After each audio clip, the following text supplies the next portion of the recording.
doing it. We're happening. We'll take a sip of water. We're gonna drink that right up. All right, I think we're live. Hey everyone, welcome to a little Houston After Dark. Got my trusty sidekick Monkey Butt showing her best side to all of you right here. And well, literally 2 minutes after I set up this show and did the descriptors and everything, George Palikaris tweeted out, S1 is effective.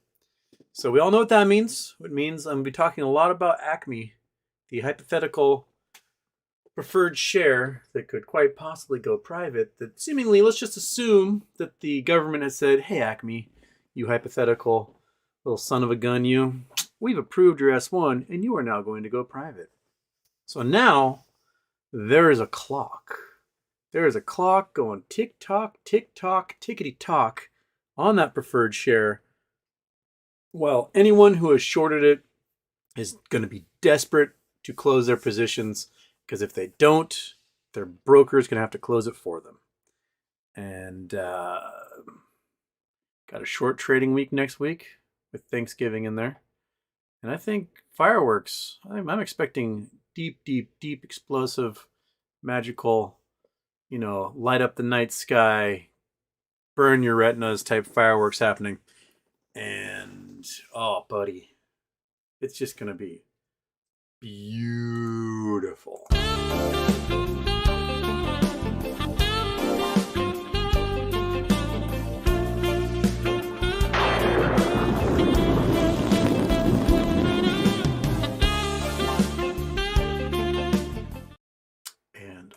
And off, and everything is off.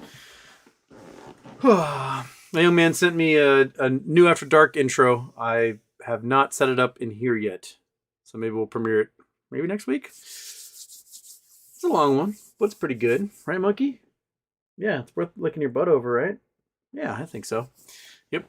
Okay, so look at the side eye. We got a side eye right there. Just mid-butt lick, like I was busted. Okay. So, in other news, 90% of the staff that was at Twitter on October 28th is now gone. Elon gave an ultimatum to all the employees that they had to sign on for some sort of like hardcore Twitter 2.0 thing. They had to sign on by 5 p.m. and they all went, which includes apparently all of payroll. So there's no one to issue checks, even to the people who accepted their severance packages. Almost all of the SRE engineers. Yeah, they're there, skeleton crewing. And last time around, when we had the World Cup in 2018, traffic was so heavy on Twitter that the fail whale popped up a bunch of times, and Twitter just shut down. And there's no one to do fast response to handle the upcoming craziness that is billions of people watching soccer or football, if you are, a weirdo. So that, and Elon did not do very well in his Chancery Court case over his $56 billion in compensation from Tesla that apparently was awarded against the contract. So he might lose $56 billion there, plus the $44 billion spent on Twitter, which comes to like $100 billion. Nice round number. It's pretty crazy. Just wild. Okay, anyway, let's talk about the week. Let's see what you guys, I'm sure you guys are going to ask me the same question 9 million times tonight. You can tell from George Palikaris' tweet there. So might as well dig into it. William Morgan, he's got a little angel on his head because he's an angel. Ideas Matter 7707 Houston. I bought a bunch of $1 calls metamaterial when were really cheap. If you could pick when to sell them, when would you? I am thinking before Acme goes private. What do you think? Well, if I had a company like Acme that was going private, and that company was owned, a quarter, a third of that company is owned by a parent company. Well, let's say Acme sells for $5 billion, right? And a quarter of it, third of it, somewhere around there, belongs to the parent company, then that parent company is going to get a windfall of $1 to $2 billion, right? So they're going to be able to put in their reporting like, hey, in quarter four, our profits were $2 billion, which will be, like 1,000,000% over their previous quarter's profits. And the stocks can go, woohoo, right?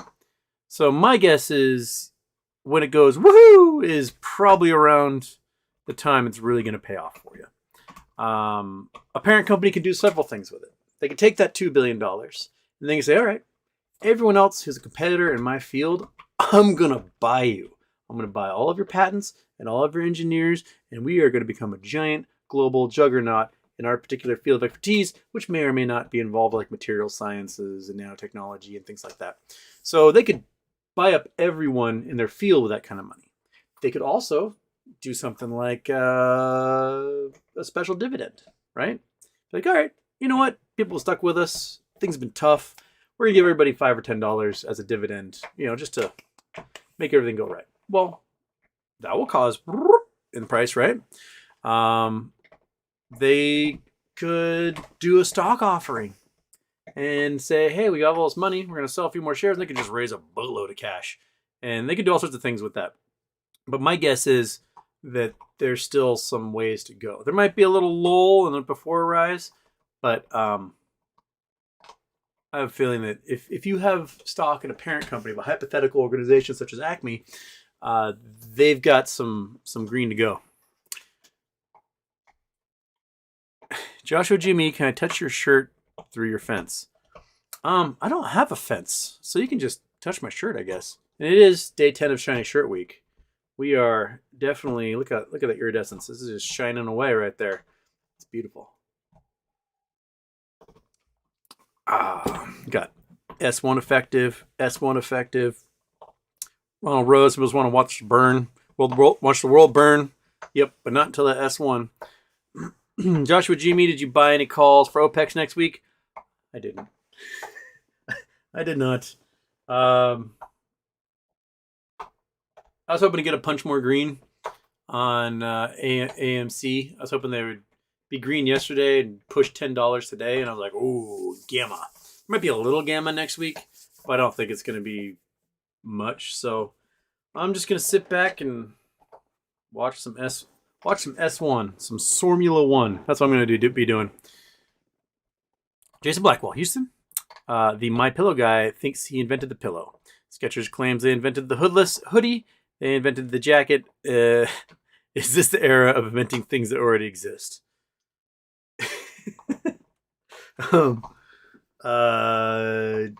I guess so.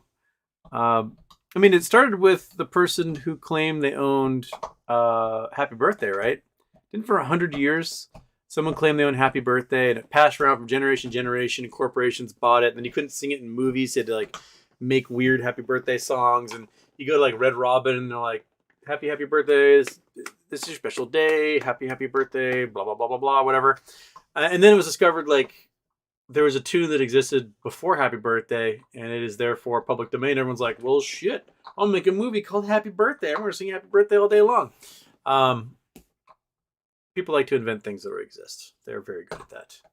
But inventing the pillow.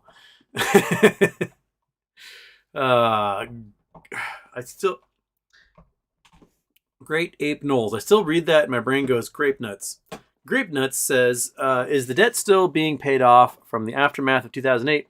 If so, is there any way that all these synthetic shares can still be paid off in a fashion? Grape Nuts. Happy birthday, HW. Yeah. There's speculation that if something like this were to explode, if MOASS were to go cocoon and owe us $1 quadrillion, that they would issue 100-year bonds. Special 100-year bonds that just pay out over an extremely long period of time. And that's one possibility. It might be the only way to pay off stuff like that, is creating something like a 100-year bond. We'll probably have added inflation as a result of all those things. But you know what? Homes will be cheap, and we'll be able to buy Lamborghinis by the dozen. So it's all right. Ronald Rose funeral today. Funky vibe going. I've got a funeral to go to tomorrow. One of my best friends, her mom passed away suddenly last week, and we'll be doing the memorial tomorrow. Yeah, such is life, man. Here 1 minute, gone the next. Just when I go, make sure I'm in a shiny shirt before you fire me out of a cannon. Jason Blackwell, Houston, I have an S1 approval meme locked and loaded. Well, fire when ready, good sir. BTW, when hypothesized that creating a 100-year loan will cover the following. Talking about the 100-year loan, yeah. Very possible. Very, very. Oh, shoot, I didn't see a Don. Don Caesar Shadem, super chat. Who's your favorite CEO or CEOs and why? Happy birthday. May the skinwalkers bless you. Favorite CEO. I mean, I've always known about CEOs and been aware of them, but I don't know if I've ever picked favorites. Well, my brother was at Oakley when Jim Gennard still owned Oakley. He was super loyal to that guy. He was just like, Jim is awesome. We do cool shit. This job is fun. And then, you know, Luxottica completely broke Oakley via, let's just call it what it is, antitrust violations. But no one picked up on it. And Jim Gennard was like, well, I guess I got to go start Red Camera. So he does Red Camera and has studios and stuff now. But my brother at Oakley, he gladly worked like 16 to 20 hour days because he was having so much fun. They're building cool stuff. They're testing things. They're blowing shit up. They're skydiving. They're taking trips to Jim's private island up the San Juans and like paintballing in the Judge Dredd vehicles and doing the kind of things that, like, if you were a billionaire and you had toys to play with, you're going to play with them. And I can respect that. I would hope that if I were the CEO of a large corporation, that I could make it where everyone wanted to come to work. Like, yeah, there's shit jobs. There's sometimes you just have to have someone do a job, and it's kind of crappy. But I don't know. As a leader, I think making it so that you do that work not just for the paycheck, but because, like, you know what, I kind of enjoy being here, and the people I'm around goes a long ways. And I don't know. We live in a society, man. Like, our lives should be much more fulfilling than just earning a paycheck. And if you have the luxury of making someone's life just a smidge better than it could be because you're in charge, why not do that? That's something that I admire. Like, I don't know, going to work and getting yelled at by your boss. Fuck that. Like, life is too short, and I don't want to make you money with my expertise. I'm out of here. I'll go find something else to do. Yeah, that's kind of my opinion. Might be the my generation's thing, but no, I'm not going to toil away for somebody and make them $1 gajillion that I'm beaten and broken in the end. BW Josh, if it's a good idea to buy or sell this, buy this or sell that, you should do the opposite. Oh, you're welcome.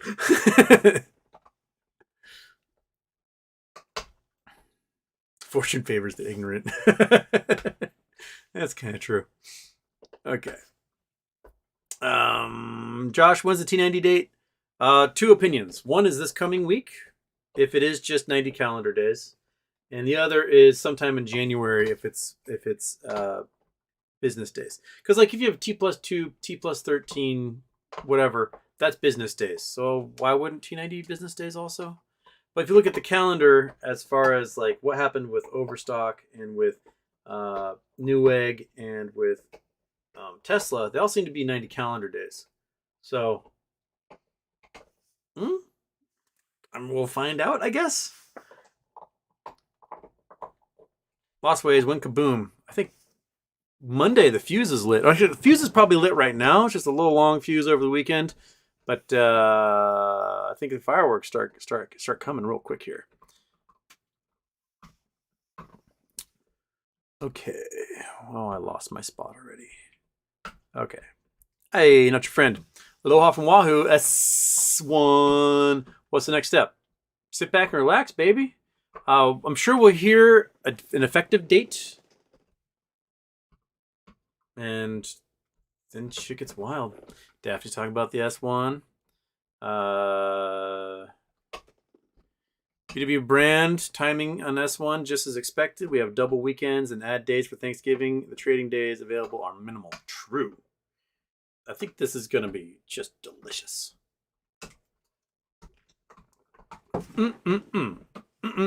That's where we are. Giddy, giddy, giddy.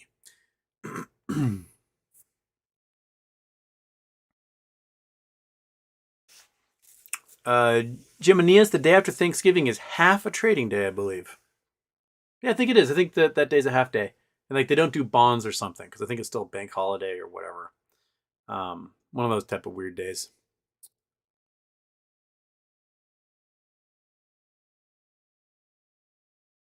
Shrimp gumbo, fried shrimp, dried shrimp.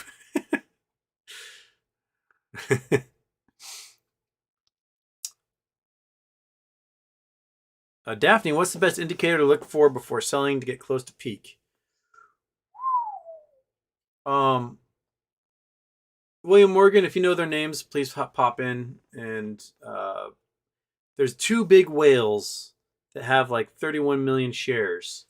And if we hear those guys are selling, and they set their prices above like $300 and stuff already, and they keep setting them higher when the price gets up, like, oh, I can nudge it up a little bit higher. When word is those guys are selling, then it might be coming close to an end. It's a huge chunk of the float. And no one has any idea how many shares there are out there.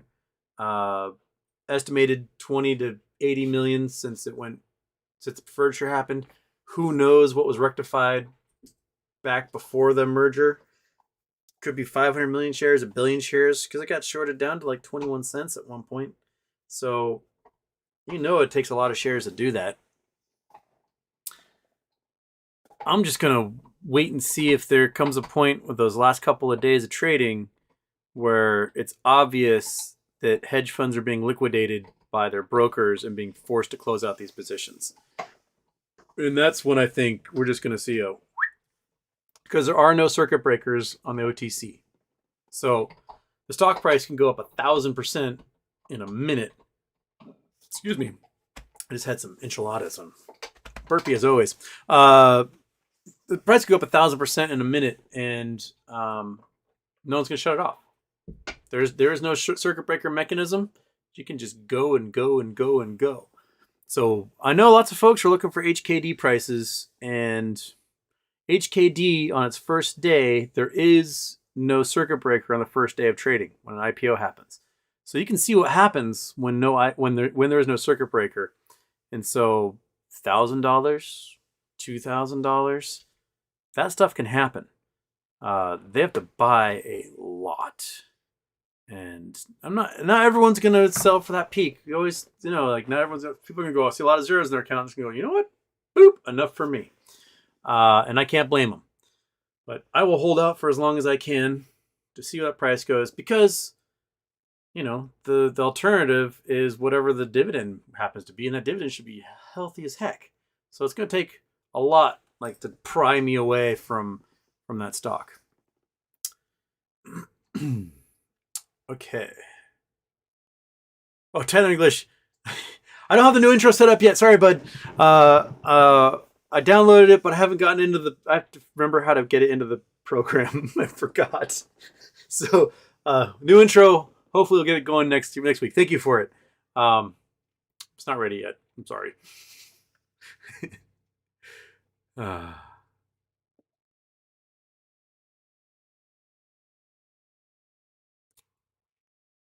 Open the freaking stream. Scott Chocolate's in here. Scott Chocolate, thank you for the chocolate. I got it set up here and I'm having my little squares here and there, but you said message retracted. But thank you. Thank you for the chocolate, my man.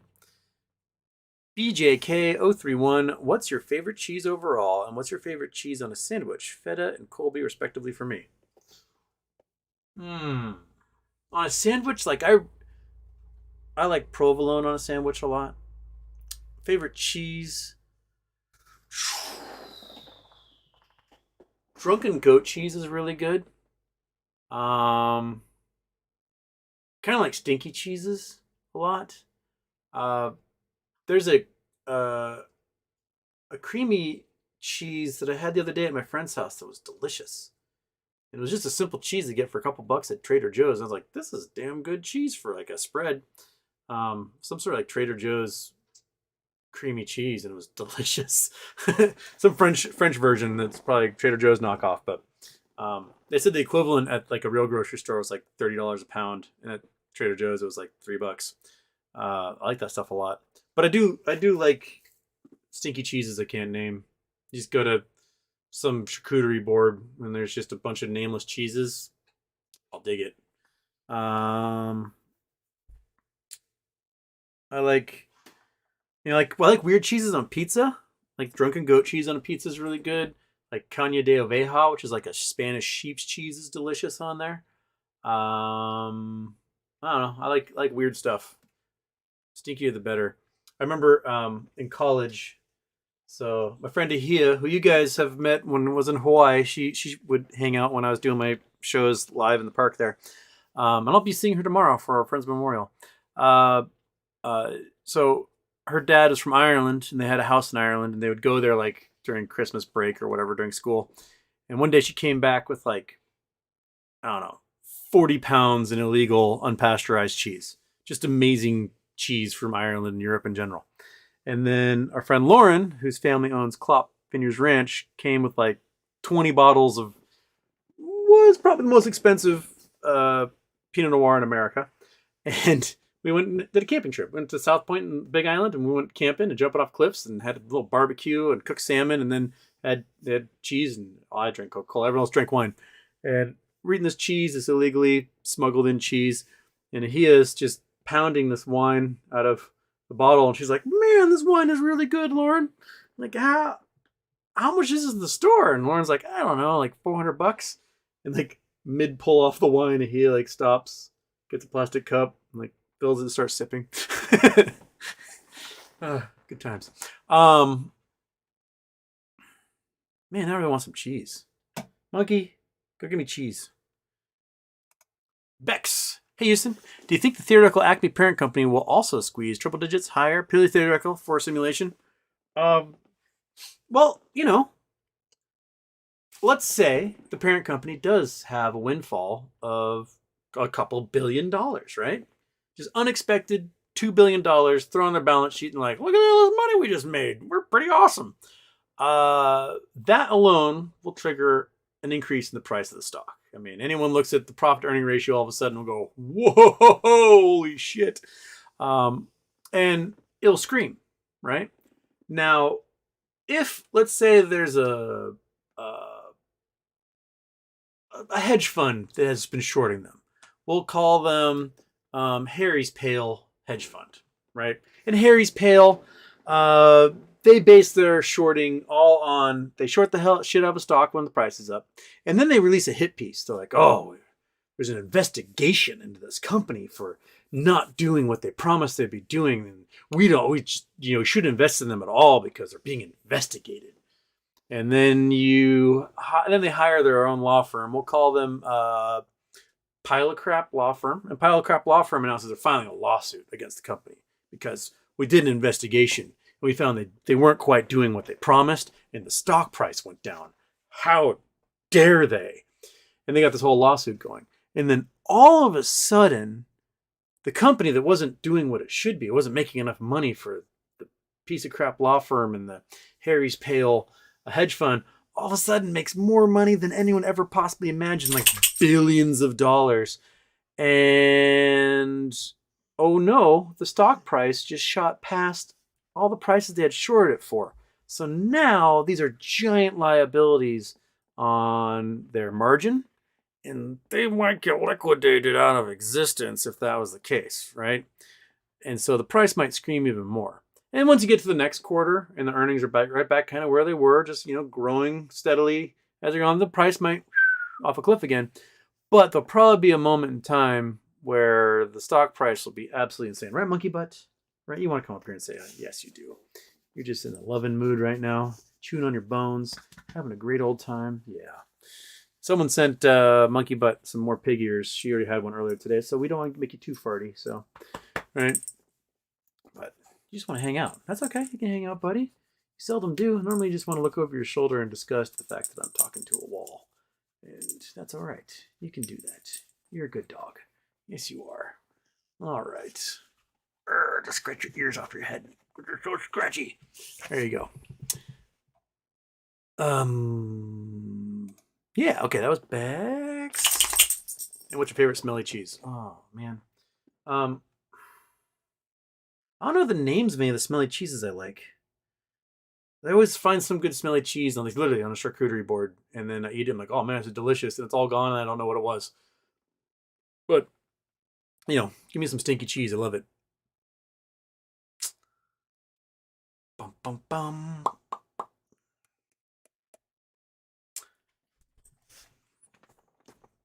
Danny Motes, Houston, can GME get delisted for illiquidity? Could DRS be a bad thing? Someone sent me a tweet from Boss Blunts talking about if 80% of GME gets DRS'd, that there would cause liquidity issues, and it would be moved or removed from the NASDAQ and it become a OTC stock. I did not look deeper into that. We do have examples of stocks that don't have very large floats, and they still trade, like costs. Costs, only like 1% of the stock is on the market, and 2-3 million shares, and that hasn't been removed, even though it has a really tiny float. Revlon has a really tiny float, but that got removed because they're going through bankruptcy. But they weren't removed before for having a tiny float. There are stocks out there that have tiny floats, but maybe it's just 1% of the float can't be, has to be liquid. I don't know. I'll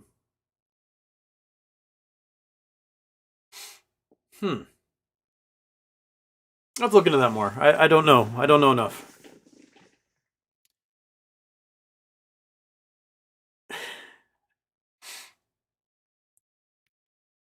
All right. By God bless America, baby. I declare Monday S1 day.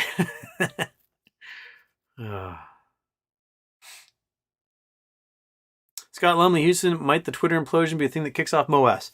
I don't know if it would necessarily kick off MOASS or just leave a bunch of people like with hours in their day that all of a sudden have to fill up with something else. Present company included. But like for me, it almost feels like Twitter's a job for me.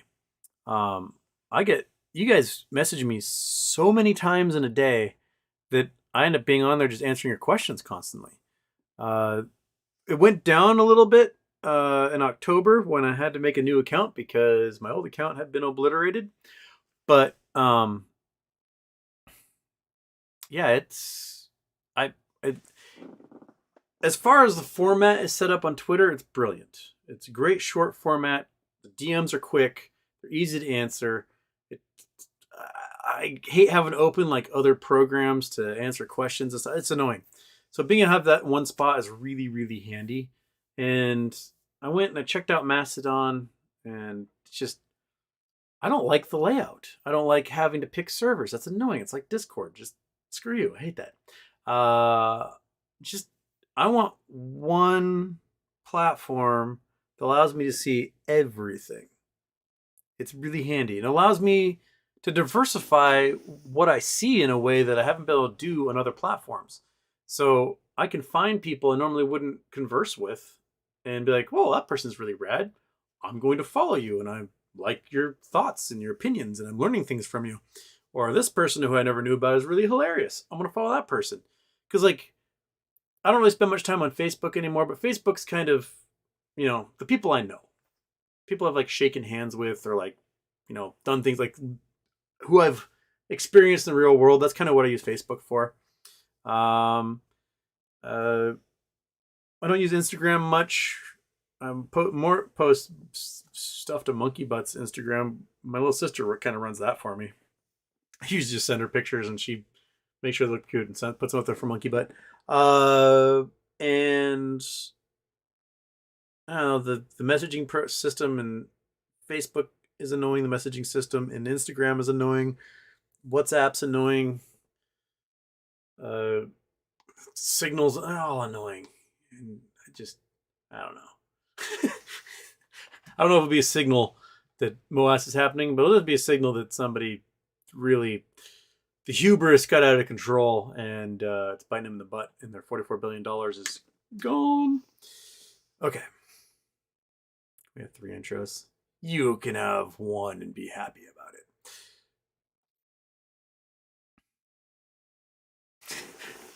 All right. Sincere 206, can we still buy Acme? What's the ticker? Well, the ticker, some people will put in the chat for you. And yes, you can still buy it, but my guess is the price is going to start screaming. They're not going to be able to short it. So anyone who's going to try and short this thing on its way to becoming a private company is dumb. Really dumb. Okay.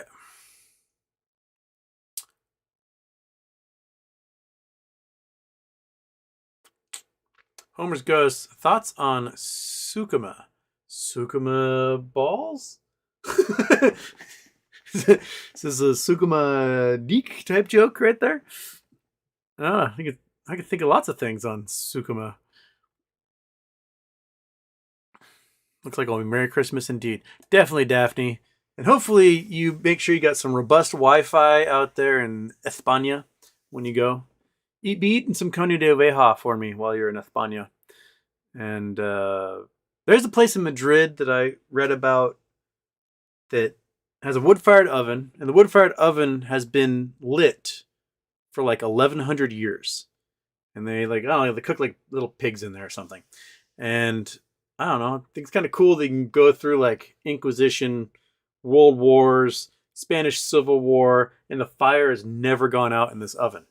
And they're still cooking every day.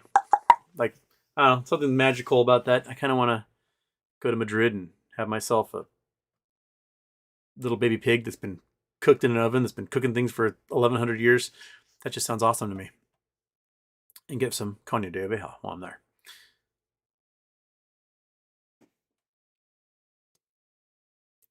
Scott Paul lines out the front door at GameStop stores around the country. The new Pokemon rocks. Super happy to have pre-ordered. I think people do like having the physical copies of their games. I mean, I've got all my old games up here above my hutch. Like look at this classic right here. You guys ever remember playing The Seventh Guest? Little puzzle game with the video capture. It's a great game. Half horror game. I've got old ones like Star Wars Dark Forces, which was a first-person shooter. Came out, in 94 or something? When did you come out, my friend? What's your IBM CD-ROM? See bottom for details. 1994, Lucasfilm. There you go. Yeah. So I got all the old classics up here. It's kind of cool to look at every once in a while. Like, oh, I remember playing that. Quake 2, got all the Grand Theft Autos up there. Unreal Tournaments. I remember buying this one when I was like 15, and I was like, no way. A Puzzle of Flesh. This, I did not know. It's a Phantasmagoria game. I got it because it was like a couple of bucks used. Maybe the price tag's still on here. Oh, no price tag on there. It's a Sierra game. I did not know they made video games that had all the actors from the Cinemax like softcore porn movies. And there's so much a booby in here that just, I didn't know that was a possibility. It didn't occur to like 15-year-old Houston that they would make nudie games. But they did, Monkey. They did. It was actually kind of a fun game, trying to figure out like a murder mystery type thing. But there's something to be said about having those physical games. They're kind of fun. You know, go down nostalgia road there. Monkey butt. Why? What is it up? Oh, I don't. Oh, because I was reaching up there, I thought I was getting pig ears. No, you ate all the pig ears. The only ones we have are downstairs now. Sorry to confuse you, because it was the pig ear zone. That is where they live when they're in the room. Yes. Okay. I know your friend Aloha HW. What would taxes be like on Acme Preferred? Depends on when you bought. So I got all of mine more than a year ago.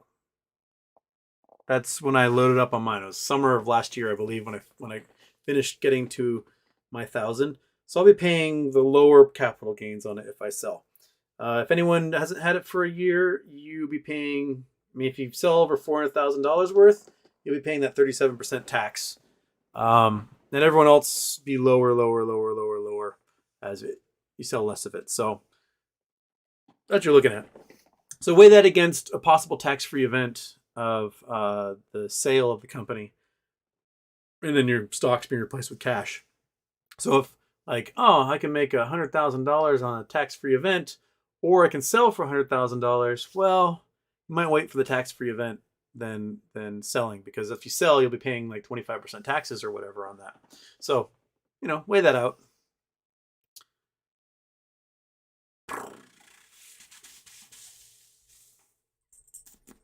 Oh, Drew's kicking himself for not getting Acme earlier. Well, the hypothetical stocks, you never know when it's going to kick off and do things. And you were just staring at me as if you're going to get a pig ear. I don't have one, bud.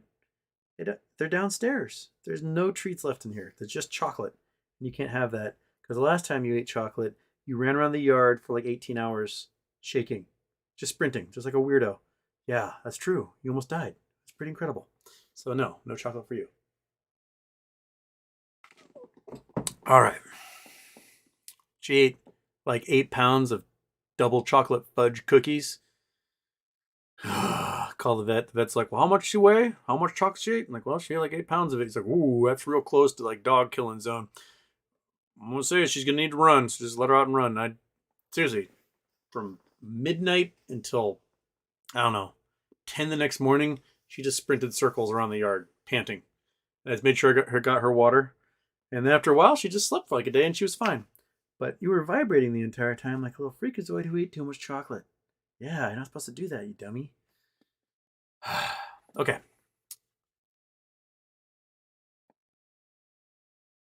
Nuclear MOASS. Hope everyone's having a good weekend. We are now. We're having a great weekend now, Nuclear MOASS, because we're about to nuclear MOASS at least one of these suckers, right?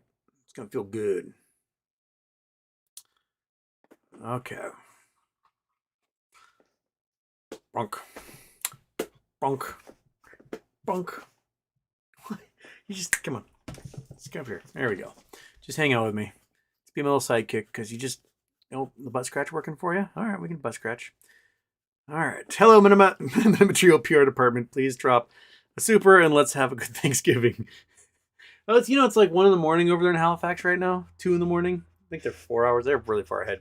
I bet they've partied. They opened their headquarters on Thursday. I bet they're all just hungover and sleeping right now. They aren't paying attention at all.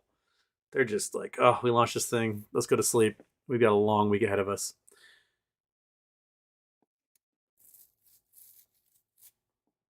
Okay.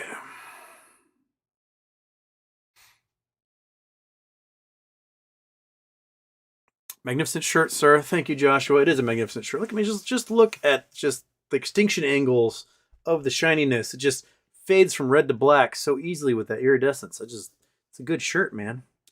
Day 10 of Shiny Shirt Week. Nerds, hey, it's Pinball nerds. You should look into Roger Sharp and how he saved pinball in the 70s. If you ever in Illinois and want to see a pinball factory, hit me up. Is Roger Sharp's the guy that played pinball in front of like the mayor of New York and got them to remove pinball as a game of chance and make it a game of skill? Is that the guy?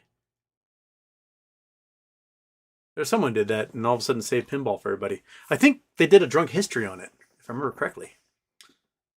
Yeah.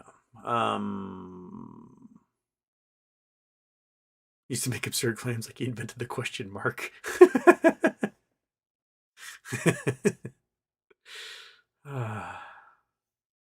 I'm Sofa King excited. I just started 2 weeks vacation. I get to watch Acme S1 play out. Yogi, good job. Good job. I am probably going to be spending a lot of time staring at graphs this week, more so than I usually do. I usually just try to stare at the graphs. I check it a couple times a day and then check out. But I'm going to be staring at graphs for the next couple weeks.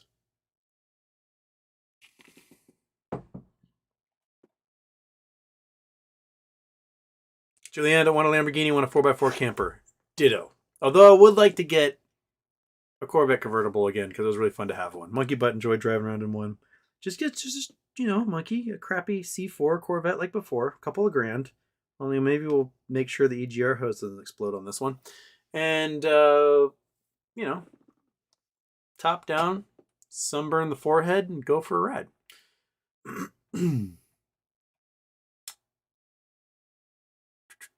Oh, you chat just reset and always resetting, and then it takes me forever to find out where it was again.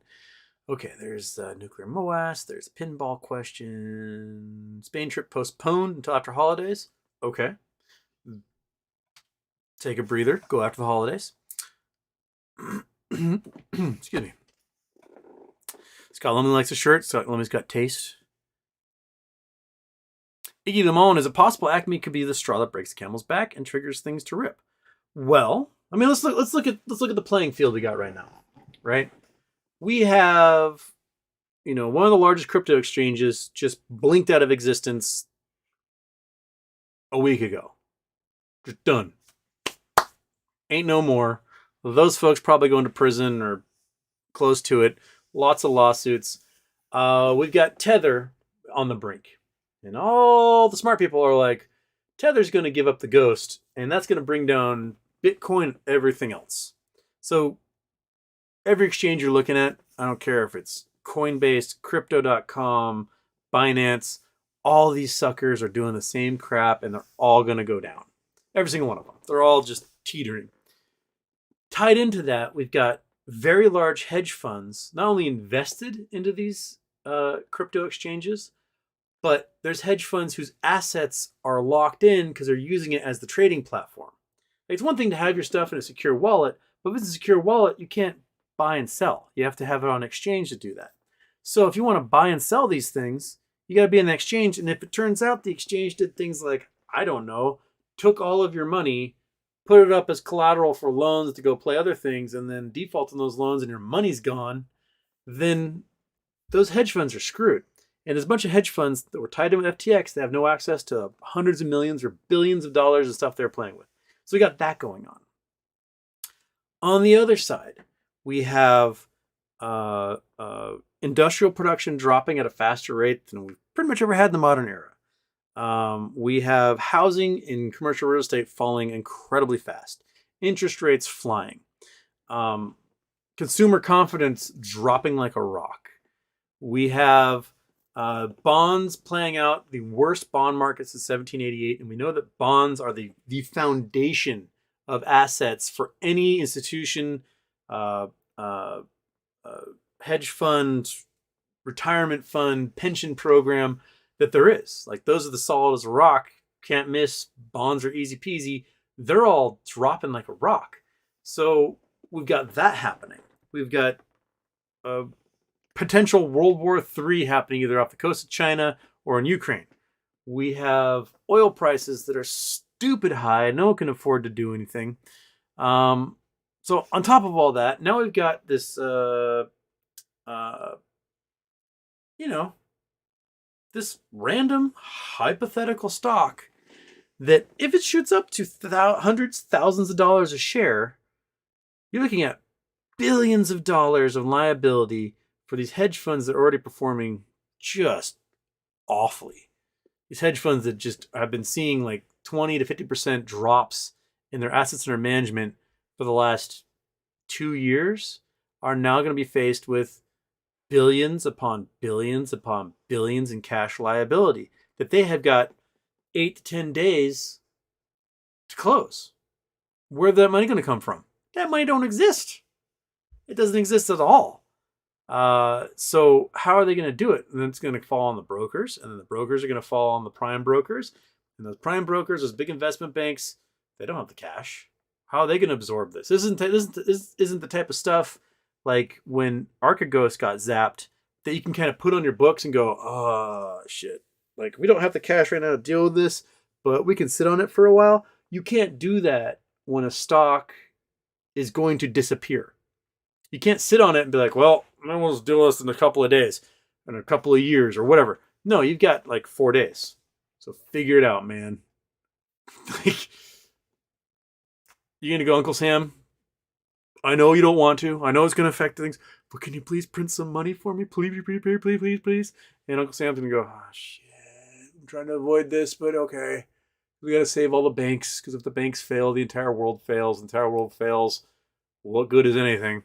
And yeah, so in a roundabout way, this could be the straw that breaks the camel's back. And if it breaks the camel's back for these hedge funds based on this stock, then what's it going to do for all the other ones? Because last time we saw them about to fail, all those other shorted stocks went through the roof. They can't hedge against all of them, man. They can't. James Hebb. Hey, Houston. Love seeing how Elon runs a company without government subsidy. Good luck to Australia versus France in the World Cup. France's lowest paid player is worth more than our entire squad. I think the World Cup will be pretty interesting. I think Qatar is a terrible country to host the World Cup, and there's all sorts of corruption. Did you guys see the Dutch newscasters getting arrested for filming silliest thing, like Dutch guys, you know, oh, here at the World Cup, where their teams are getting ready, we're going to talk to the ones and all of a sudden the security squad rolls up in a golf cart and they're like, arrest them. And the guy's trying to explain, I got a press pass, it says I can film here, and they're like, we don't care, and they arrested them all and like broke the camera. And then Qatar would be like, we are so sorry. Apparently the security teams didn't get the memo that like people from other countries are going to be here, you know, doing the news because it's the largest global event in the world. Oops. Just silly, man. But you know, Australia's a plucky team. Sure, the French are a pretty strong team. My roommate seems to think Brazil's going to win. I'm leaning towards like Argentina. I do think the Americans will do better than they have in the past. They are up against Wales first, and Wales hasn't been in since what, 85. But you know, it's one win and a draw recently, U.S. versus Wales. So I think if they get a draw, it's pretty good. They each get a point. The game to watch will be when USA plays England, and England's England. They're always, well, the English are always doom and gloom, but their squad actually always has a very strong actual team. But will they be cohesive? But if America beats England, they'll be just like... Can you imagine Brexit, 55 prime ministers, a couple of monarchs later, and you get beaten by the Americans in the World Cup? That would just be the ultimate, absolutely most depressing thing anyone in England has ever faced in their entire lives. And it'll be kind of funny. You know, it's a little funny. Just a little funny. Hey, XX18's here. Fantastic. Look who's there. All right. Bex, do you think the financial system, Wall Street, would be in the same state if apes had not emerged as a movement? No. Things would still crash, but it would crash at the expense of retail investors.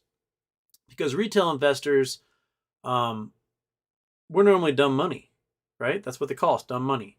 And when the stock price collapses, we go, we sell everything. And then when the stock price is like way too high, it's when we buy in. And so right now, we're just kind of doing opposite day. When stock price falls, we go, delicious, I want more. And the hedge funds are like, oh shit, our goal is to drop this thing like 90%, and it only dropped 2%, and they bought it all up. What do we do? So I think this is definitely making a lot of the institutions and hedge funds, they're going to have to figure out a new game plan. They can't just keep focusing on being a short hedge fund and shorting things, because right now they've been shorting all the wrong things. Right now what they need to be shorting are the blue chips that are the basis for their entire investment portfolios, because those things are going to get hit really, really hard. But in order to be able to afford to short the blue chips, they have to close their positions on all the stocks they've been shorting for the last 30 years anyway. So, damn if they do, damn if they don't type situation. So, retail, and not all retail, just the us ape retail weirdos, we've really ruined their ability to make money.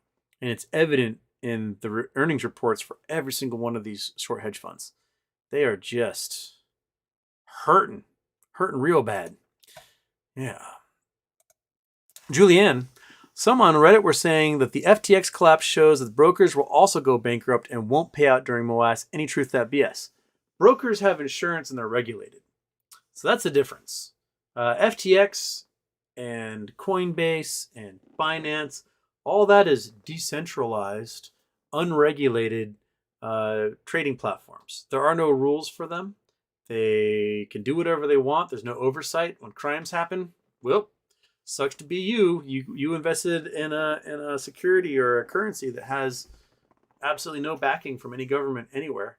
So there you go. That's it. You were just staring. You were just. What is with you? You are just so staring at me tonight. I'll come back up and say hi. Yeah, I do. Okay. She's so much more active tonight. What's going on? Maybe there's coyotes off in the distance and she hears them with her super ears, and she just wants me to go send her outside to do some murder. That's what kind of happens sometimes. She's like, just stares at me because she can hear yip, yip, yip, yip off in the distance. Yeah, is that what you got? Okay. Yes. The regal dog look of the neck scratch, which is a very important spot to get scratched. Yes. Isn't it? Yeah? Okay. She's right back to staring at me. Wait, you're not going anywhere. We're here for another hour and 8 minutes. So you can stare at me all you want. We'll go on. If they're still yipping an hour and 8 minutes, we'll be able to go get them. Okay. So yes. The brokerages will be like banks, where if a brokerage is failing miserably, they still have a whole bunch of assets under management, and someone else is going to sweep in, the regulars, SECs, FDIC. Someone's going to go in and just take them and be like, okay, we seized you. We're going to sell off your assets to these guys, and we're going to somehow bury your obligations in a whole bunch of bonds that the government will sell or something like that. That's probably how that's going to roll. Okay.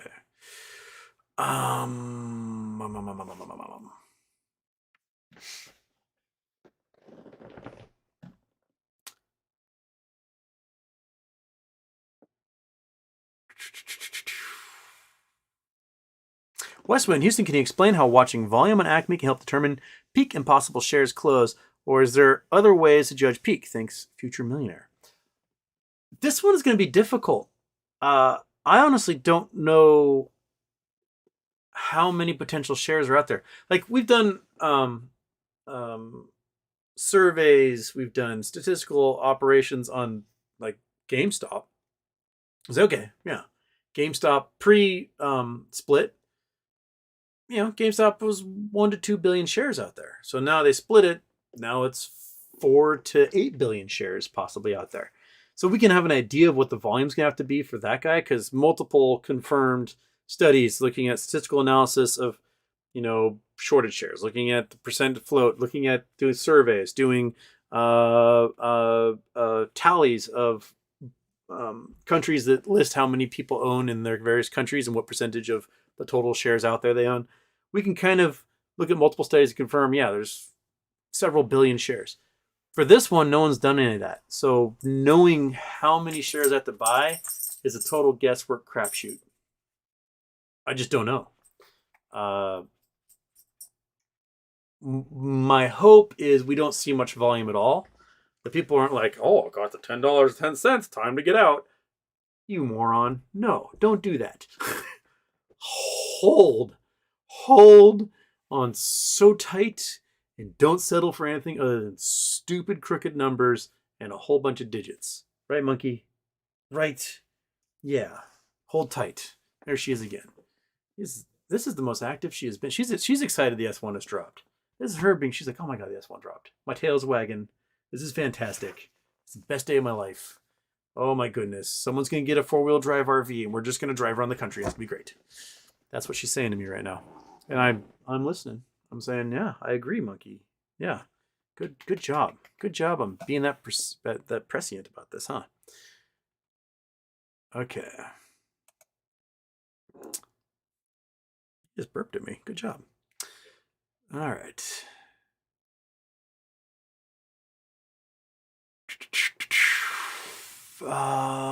Drew says Black Friday market closes at 1 p.m. Eastern time. Okay, so 3 hours earlier than usual. Grape Nuts, Houston, look at Leon's latest poll tweet and tell me what you think. Is this pro-Trump in your opinion? Can this be the greatest sign that Twitter is trash now? Or has it always been? Yeah, I saw Elon's tweet. He's like, should I bring Trump back? And 55% of people are saying, no. And everyone else is like, no. But, you know, most people who follow Elon are kind of monsters and bots. So, the bots want it back so bad. The bots love it. Kelly Reed, Houston, hope you're doing good, buddy. Why do you think after the missile strike on Poland, the government just files Article 5? Do you think it has something to do with Russia, Putin's nukes? Well, some early analysis says that they were maybe parts of a cruise missile and an S-300 rocket that crashed in Poland as a result of Ukraine firing off air defense. And so, if the cruise missile went off course as a result of being hit by a air defense rocket, and that's what crashed, or air defense rocket went haywire and crashed into Poland as a result, then it's not really Russia's fault. But the fact that Russia attacked kind of makes it Russia's fault because they fired off like 100 cruise missiles that day. So, yeah. Am I sounding all right? I'm getting a warning saying that my audio stream might not be working, but the video is fine. Hope you guys can hear me.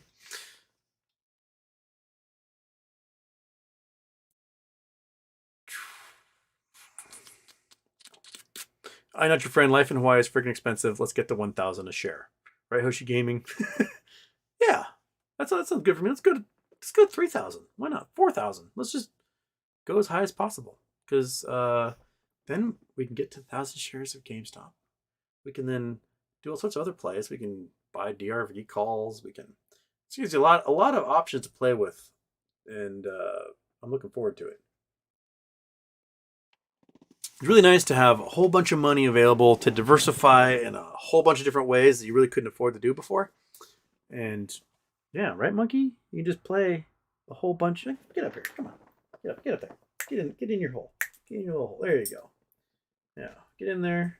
You stand right there. You do your best Emperor Palpatine, right? And you can stare for me up there, right? See how easy that is? Fix your little lamb skin there. All right. Yeah. Emperor Palpatine staring over my shoulder here. I'm going to give into the dark side, I promise. Yeah. She is just locked in on me today. Oh, there we go. Oh, no. You're not going to go curl up? You can stare at me somewhere? Okay. Just...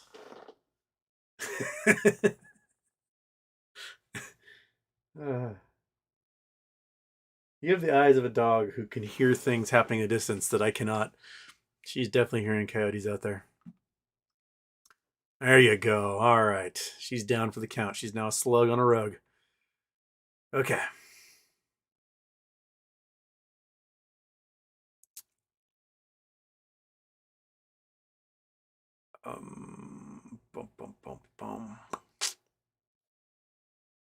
Abel, one time you mentioned a mine in the U.S. is the only mine in the world which something is mined. Do you remember the name of the mine?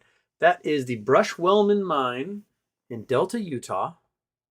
Here's Google Earth. Here's Biosphere. Won't be too far from here. It is where 99.9% of all the beryllium on Earth comes from. Okay. I go up here into Utah. Up here into where Delta is, which is here. This Delta? Yeah, there's Delta. Okay. The Brush-Wellman metallurgical site is here. This is the Brushwellman Metallurgical Site. This is where they process all the beryllium ore into beryllium itself. Follow this badass road out, past this big lava field where there's these hot springs are freakishly hot. Holy shit. I got burns all over my body, slipping and falling into those hot springs. Head on out, head on out, head on out, head on out, head on out. Keep following the road, keep following the road. Out here is Topaz Cove. This is where you get lots of cool gemstones and things. And then this collection of pits, this is the Brushwellman mine. They've got 24,000 acres of patented mining claims. They're the last company in America to build patent mining claim to get the deeds to the land from the U.S. government. And they contain around $150 billion in beryllium. And the company that owns it is now called Materion Corporation. So if you want to own 100% of all the beryllium on Earth, you would purchase the Materion Corporation. They're always worth somewhere between $900 million to $2 billion, depending on what the stock price is doing. But it fascinates me that you can purchase $200 billion in beryllium for like $1 billion. It's pretty crazy. There's also Tiffany stone and some stuff out here. But that's all the beryllium that's ever been used pretty much in the modern history has come from this mine. So what hardens steel, what makes copper not corrode, what makes stainless steel, like comes from this mine here and gets processed in the little facility down the road. And then they take that processed material to their smelter refinery place out in Ohio. So it gets shipped all the way to Ohio where they make it into things and combine it with other metals and sell it in bulk into ingots and stuff. Yeah, so this is the Brushwellman mine. If you want super rare gemstones here in the Thomas Range, this is Topaz Cove up in here. This is where you get Bixbyte, which is a red emerald, one of the rarest gemstones on Earth. You can find those here. You can go to the Wawas down south. So Wawa Range is Milford. This is the Wawas here. You get some Bixbyte there. The should be this one. This the Ruby Violet mine. This might be the Ruby Violet mine. This is the only gem quality mine for Bixbyte that existed. And I'm pretty sure the guys that owned it died. I don't know if this. That looks like a new retention pond though. So maybe someone has opened it up since then. But I think that this claim expired. So I don't know. Maybe go claim it. This does look like new construction though. What's the date on this guy? 2013. Maybe not. Maybe not. This is an old image. So I think the old guys that own this mine may have passed away and everything lapsed. But yeah. So go out there, get some beryllium, get some Bixbyte, some beryl. Okay.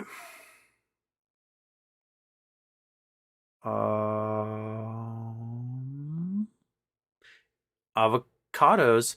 I'm not really up on all of the Jack Reacher culture, but is it possible that's just an alias for Jack Smith, aka the Hammer from The Hague? The only Jack Reacher I know is the one from the books. They made a pretty good miniseries that came out on Amazon. And then the first movie with Tom Cruise was good. The second movie, he talked too much. Also, Tom Cruise is like 3 feet tall, and Jack Reacher's supposed to be this dude who's like 6'5" and blonde and whatever. So, but the first one was actually a pretty good movie, even though Tom Cruise is a tiny little dude. Danjo the Banjo. Houston, how long can they keep the economy propped up? I took a gamble on SQQQ and UVXY anticipating the crash. If I get any of those, it's going to be for like a year out, so I have lots of theta involved. So if somehow they keep it suppressed for a long time and go, all right, I'm out. But then they can't keep it suppressed forever. There is no reason whatsoever. There isn't a single piece of news that has come out that suggests the SPY should be floating around 395 to 400 right now. None. The only thing keeping it afloat is because someone is spending money they shouldn't be on stocks that should be getting dumped. And that's it. So that tells me the plunge protection team is still going strong. They're not doing the quantitative tightening like they said. So yeah. Yes, Flight Guy. Wawa Mountains of Milford, Utah. Go basically west northwest of there. That's the Wawa Mountains. Oh, here's Wawa Mountains also. This is part of Wawa's. WAH. Yeah, and there's a whole bunch of like giant industrial chicken farms out here too. These are all like super chicken farms right here. We're like hot ass desert, and there's like 8 million chickens in each one of these things. It is stinky if you're in the wrong way driving past those suckers. Oh, you guys can't see because I don't have it. There we go. So, Wawas. These are all part of the Wawas here. Milford, little tiny town where the only food you can get are like ham and cheese sandwiches because I don't know what it is with Mormons and ham and cheese sandwiches, but they out in the middle of nowhere, they love their ham and cheese sandwiches. But it is, see these little dots, all these little dots here. These are all chicken farms, and these things are stinky when you drive past them, real stinky. Because each one of these things, so they are built, they're pole barns. Each one of them is, I don't know, football field long. How long are you? Put that sucker in feet. Okay, you are. Okay, 430 feet long, each one. Each one's 430 feet long. So as long as a super jumbo ferry boat that we have in Seattle. And they are, I don't know, probably 50 feet wide and just full of chickens and so unbelievably stinky. This is probably retention ponds for processing enough chicken turds that are happening. And they have dozens upon dozens upon dozens upon dozens of these things. There's so many of these chicken barns. And you get the wind wrong and just so bad. So bad. And you go down there, look for some more gemstones. Monkey, well, you've been to Utah, but I don't think you've ever been looking for topaz or bixby with me, Monkey. So we should do that. We should do that. Next spring will be a good time to go. April's a good time. It's like 65 degrees. It's perfect.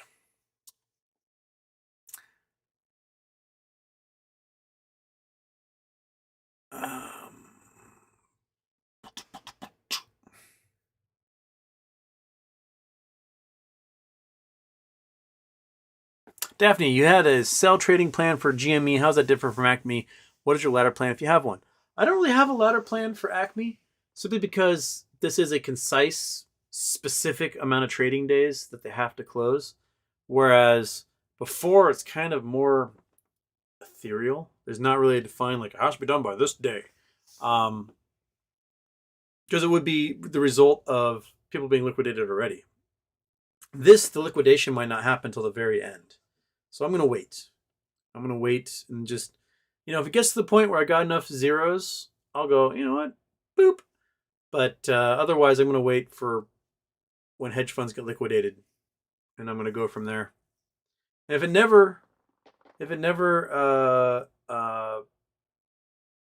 gets above what I think the dividend could be, then I won't sell. I think it's going to go above that, but if it doesn't, then I've got something I can fall back on. Okay. Tyler Parsons, anyone calculate what the Sears dividend might be? A couple of folks on Reddit, and they can remember their names, have in the past. And it's varied also. I don't know how high it would be for Sears, because I think a lot of Sears is tied up in commercial real estate. Commercial real estate is taking a dive. So estimates that may have been a year or two ago might be different now as a result of that. Word is there is a liquidation service getting hired to deal with Sears. So we could be looking at that happening over the next few weeks or months.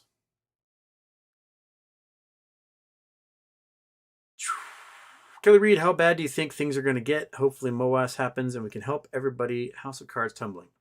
Well, real estate sector is toast. Absolutely done. Mortgage brokers, done. Banks are laying off all their mortgage brokers because no one's looking for mortgages. So the days on market are starting to increase before sale happens. Prices are starting to drop, but not enough. A lot of people still think like, well, this house is worth $1 million. It's not. It is worth $500,000, and you know it. You just won't admit it to yourself. So there's a lot of people still in their head thinking things are the way they were a year ago, and they're not. So with real estate collapsing, we're going to see margin calls based on real estate because a whole bunch of rich people bought their houses on margin. They took out loans against their stock holdings. They got cash and they went and bought a house with cash. Why? Because trying to buy it with a mortgage, you were getting beat out with people who were paying cash. So you might as well just be like, all right, I'm going to just get cash and buy this house. So your stock holdings are collapsing. Everyone, if you just put your money in the S&P 500, you're down 30%, right? So folks are sitting on these assets that are depreciating and their home value is dropping as well, and they might get margin called because, they now have a liability and they took out money and they might just lose all their stocks or they might have to sell their house. So there's a lot of rich people who might go under on this one. We're going to see in Europe especially sort of a temporary deindustrialization due to energy costs. So factories are going to shut down.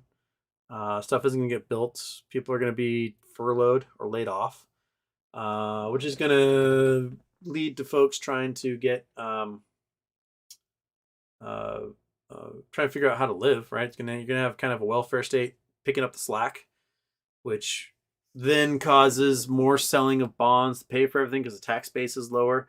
If the tax base is lower and you're having to sell bonds, that leads to further inflation during an event like this. So bond prices drop even more. You have to raise interest rates even higher to entice people to buy those bonds, but then you're paying so much interest rates. It's just going to be a mess there, Kelly. There's going to be things that we haven't predicted yet. They're going to be like, oh, that's an outfall of this thing. It's going to continue to just be.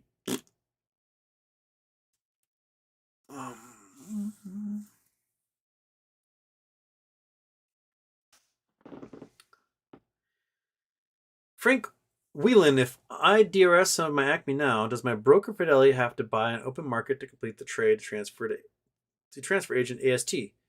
Yes, if you don't have legit ones in your account. But I would only DRS if you have planned to hold for the dividend. Otherwise, you're going to have a hard time selling if that's the case over these next 10 days. And I'll sell.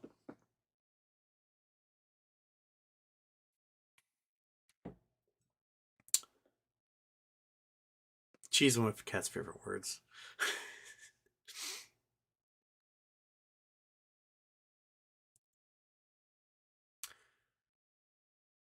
Okay. Is Mematerial the parent company? It is the parent company of a stock I can't talk about. I'll tell you that much. So I have been talking about a hypothetical stock as a result of my not being able to talk about a stock. The hypothetical stock's been called at times Acme.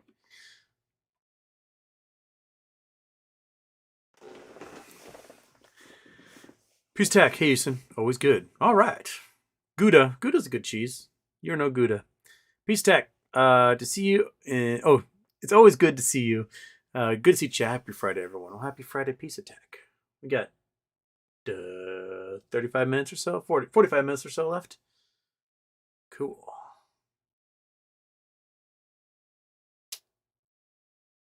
Yogi 2012, if I was Georgia, I'd be drunk right now.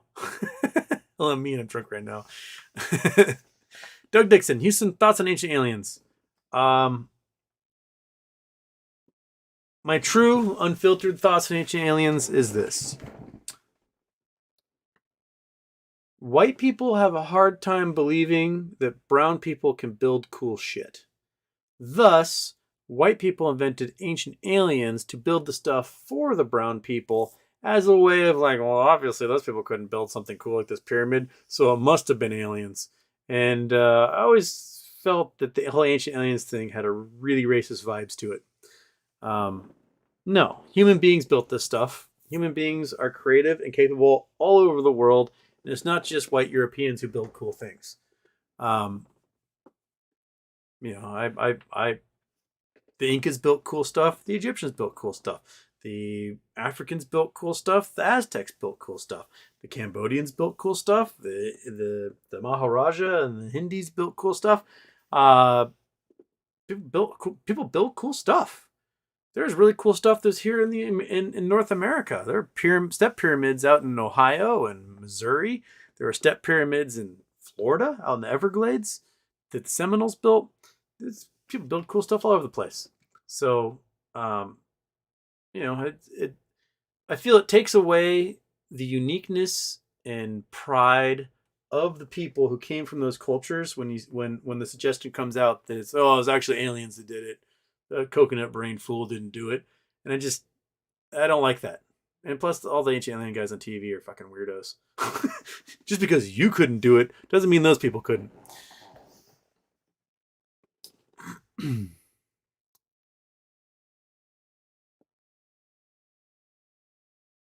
Pizza Tack, Houston, if you could live anywhere in Canada, where would you be?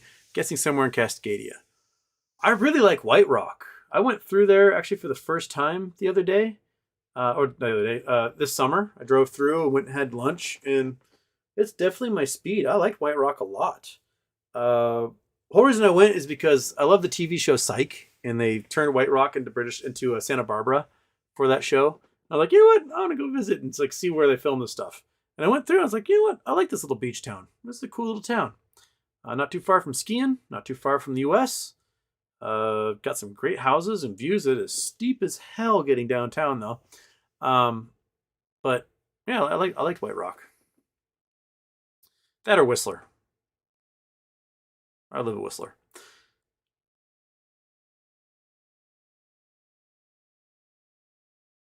Okay. So I am 47 minutes behind the chat. Okay. All right, but we'll get to a point where you guys are having conversations with each other, so that gives me the ability to do some scrolling.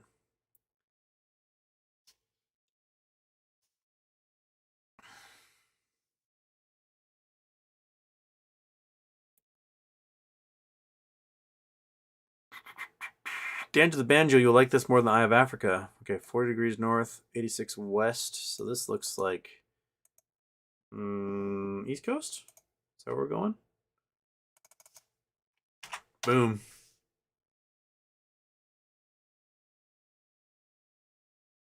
Midwest. Where are we? Is that Missouri? Give me some pixels. Okay. Oh, it says Trump. Where are we? What town are we in? It's a lake of some kind, reservoir. Well, power excavation and building. Cicero. Where are we? Noblesville, Carmel, Anderson, Pendleton, Meridian Hills, Indianapolis. Oh, we're Indiana. Okay. We are Midwest. We are at the guy who wrote Trump towards the lake. But they should know that most people are going to look at a map north-south. They should have turned it if they wanted people to see that. Oh, well. I wonder, do the same person own all these houses in this yard? Or did they get together? Or is it a community yard? Just shave that in there. Boathouse Kitchen and Swan Dive.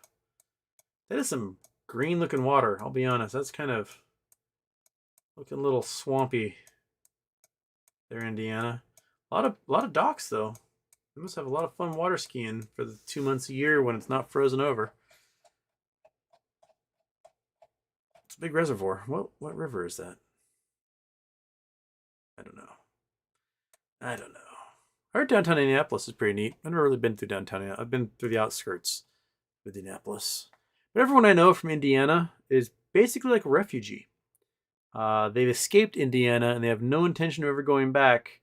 And they have nothing but horror stories about living in Indiana. So it makes me wary of ever thinking about putting down roots in a place like Indiana. Even though I'll see houses, beautiful houses for sale for $40 grand. I'm like, wow, that's a really nice house. It's only $40,000.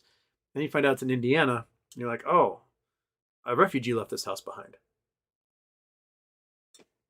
Are there any future refugees in the chat from Indiana in here? Am I insulting your state too much? Keith Nakasi, that's how this Niswas Nakasi. When Acme starts to run, can you consider going live during the day? I'd love to hear your insights when it gets crazy. I might. It might just be like the camera on me and me going, and that's about it. So I have to watch the graph on the other screen.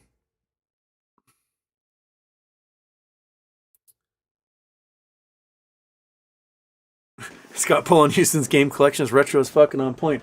Man, I got all sorts of great ones up here. How about this one? Here we go. Redneck Rampage. Huh? I'm gonna get you. I'm on you like stink on shit. Love that game. We got all sorts of weird ones up here. What we got over here? Most of those are modern ones. We have some real randos. South Park Rally. Oh, here we go. Sim City. Classic. This one was actually really good. Just in a big game, too. Descent Free Space. This sucker was actually a killer game. I used to play that with the joystick. Had a whole joystick situation. And then, of course, where in the world's Carmen Sandiego? Huh? That's on floppy disks. So, got a lot of killers up there that probably won't work on a 64-bit operating system. Oh, Monkey heard me going up to where the pig ears used to be, and she's emerged from her cocoon, from her hibernation. She's back at it, staring at me, thinking there's a pig ear involved. But there's no pig ear involved, Monkey. I'm so sorry. I know. Messing with the game collection. Oh, I'm so sorry. We got, what else we have in here? We got, some of my favorites. Murder, Death, Kill, MDK, and MDK2 as well. What else we got? Carmageddon, the original Far Cry, Duke Nukem 3D. Yeah? Huh? What other little joys do I have up here? There's Quake 2. What was this double set? Oh, Mission Critical. This one was actually kind of garbage. This is another video capture game that just was not entertaining. It was huge and long and boring, and that's not food for you, Monkey. It's not. It's not food for you. I know you think it might be food for you, but it's not. Okay. Joshua, Jimmy, have you heard about the 50-year-old soup in Bangkok? I'm afraid to ask about anything that's in Bangkok.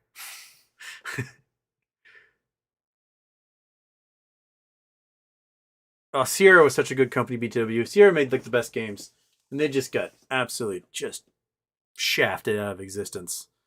It's a pity. There were some great game companies back in the day, and then the consolidation. Like, I would love to see Congress break apart the game companies. I would love to see them, like, all right, my biggest beef with gaming right now is the microtransactions. They're awful. And the games are so huge and constant updates. It's like, oh, I'm going to play a video game. It's like, nope, got to update. Got to 30 gigabyte download for update. You're like, but I only have an hour to play a game. I have to wait an entire day for you finished doing your update before I can play my game. Cool. Thanks for that. And then, back in the day, you used to be able to design your own levels. So you get an editor, and you would create your own levels, and you put your own little map out there, and people would come and they play your map, and be like, this is a cool map. And now you got to pay money to get like 4 new maps every 3 months. And the maps suck. They're not as cool as what people were designing themselves. And it's just a ripoff, man. It's a total ripoff. Like, if there's a game company that comes out and they make themselves, let's just say it's a first-person shooter. I do like playing the first-person shooters pretty much more than anything. And they make a game. You pay her $60 for it. And then it comes with, 20 maps and a long-ass campaign. Because I think campaigns should be like 20 hours or more of gameplay. They just should. Just level, blow up Nazis or whatever you're doing. Bam, bam, bam, bam, bam, bam, bam. Not this like 3.5 hour campaign and then you go and you do your DLC multiplayer crap. But you come out with your 10 maps for multiplayer, and then you have a free level building software out there. People can make all the levels they want, right? You will sell a boatload of games. People will love you forever. And then 2 years later, you release an updated version of the game with a new engine. And then everyone, you do the same thing. They can build their own maps, little texture editors and all that stuff. They would love it.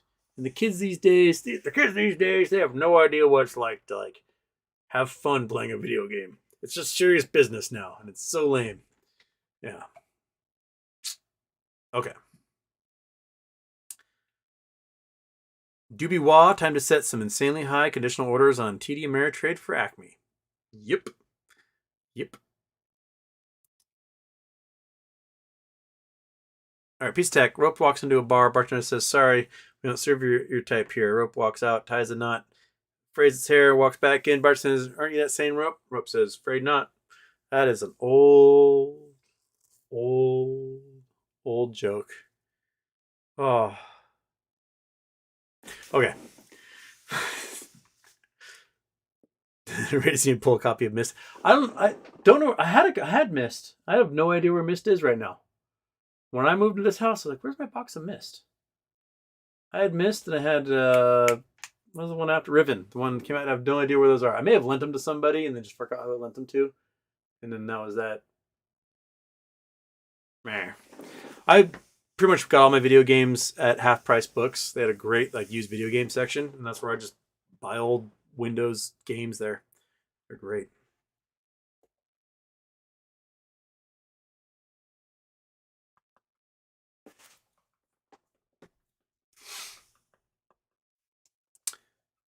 Orange box? Hell yeah. There's the orange box. Ta-da! Get back in your home. Yeah, we got it all. We got it all, man. Doom 3 up there, Half-Life 2, Gray Monkey. Right? Come here. Come. Oh, you want to come back up here? Okay.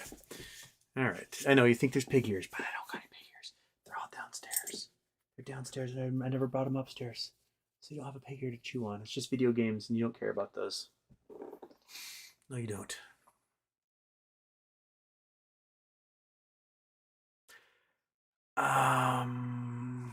He says, lucky your dog is not dead. Oh, he's just staring at me.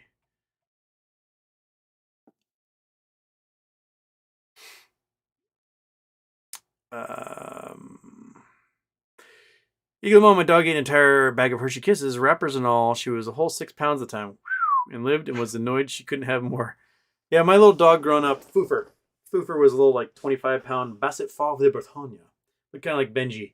He ate an entire basket of Easter candy, hurled it all up on the floor, and to this day at my mom's house, the couch is 1 foot closer to the sliding glass door because no one could ever get the stain out. There's just deep dark stain that will live there forever.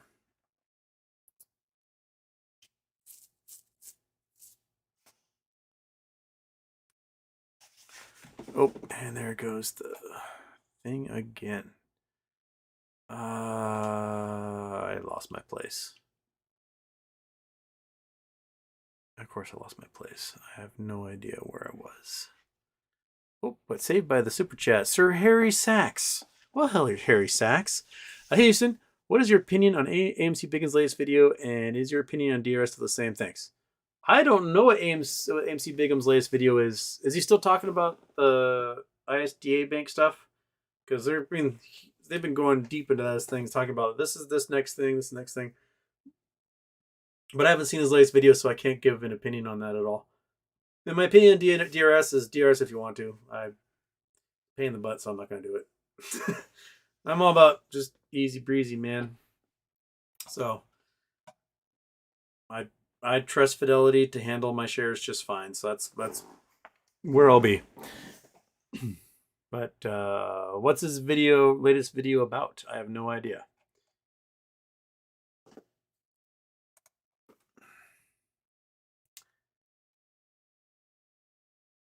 Okay, so we were at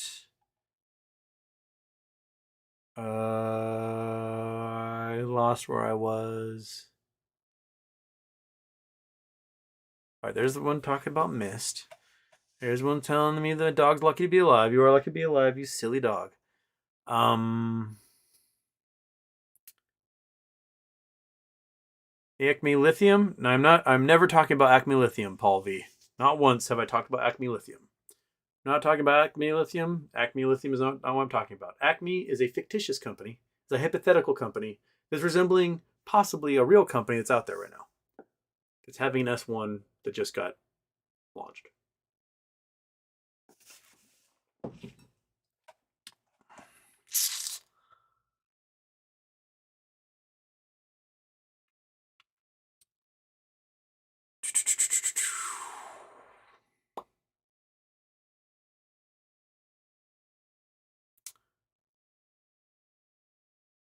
Okay.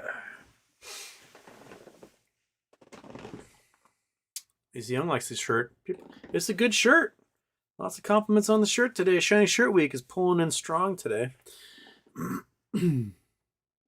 Daniel Moats, Houston, if you had a hypothetical $20,000 to play with right now, would dumping that into a hypothetical company, let's call Acme, if it's under $10 or even $15, that would net you, another 1,000, 2,000 shares.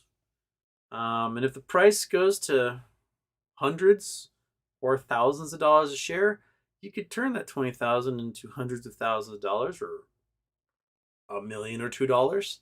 That'd be pretty decent. If I had the money, if Ryan Cohen hadn't sold Bed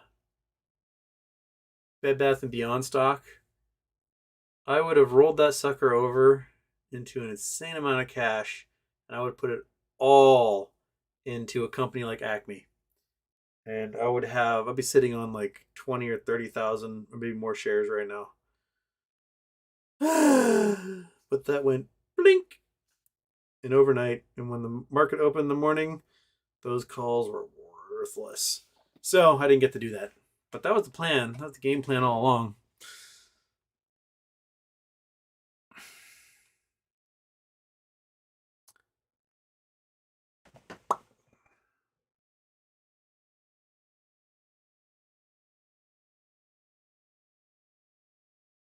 Paul V. No, not Acme Lithium. Okay.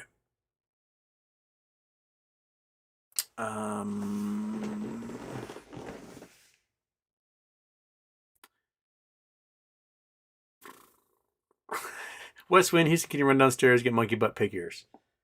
Okay. How about I leave you with, here we go. Here's what we're going to do. Let's see if I can run down. Excuse me. So I'm going to run downstairs and get this before this is done. Ready? 1, 2, 3, go.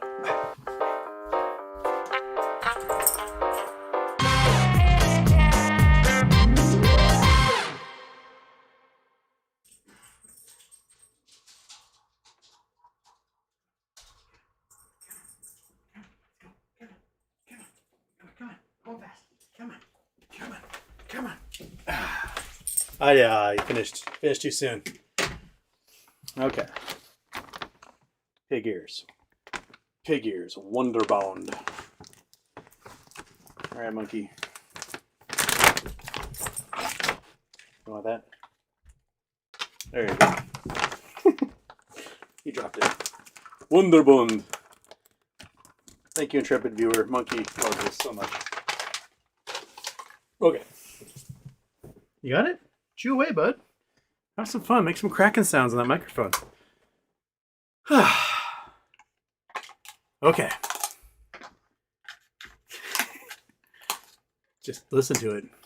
It's so crunchy.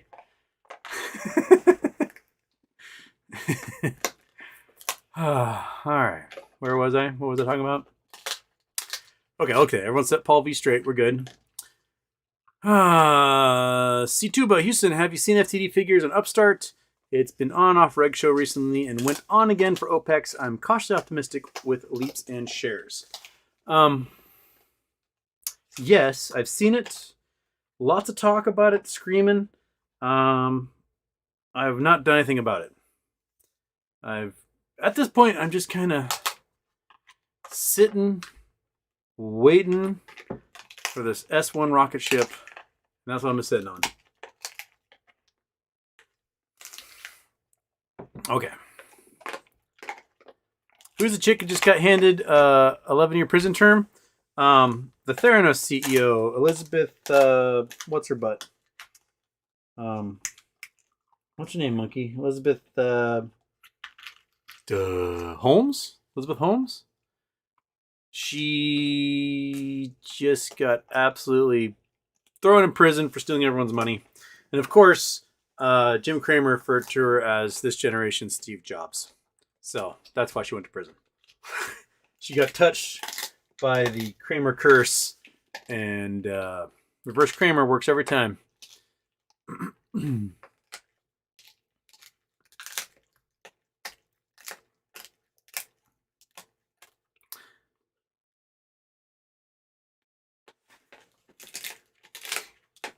All right.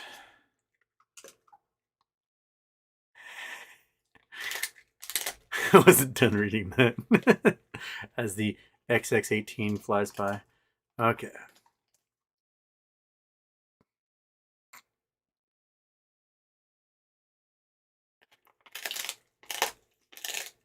Oh yeah. Well, look at you're just got so many pieces of pig ear down there, buddy. It is monkey ASMR, AMSR. What do you call it? Asmer.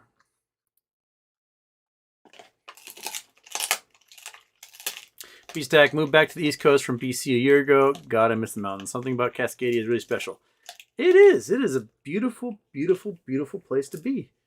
Currently, I cannot afford to live in BC, but maybe with the coming apocalypse, I can.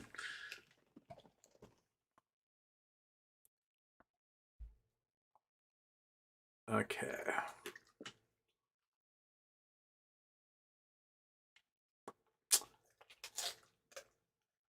All right, we go. Let's got people having conversations.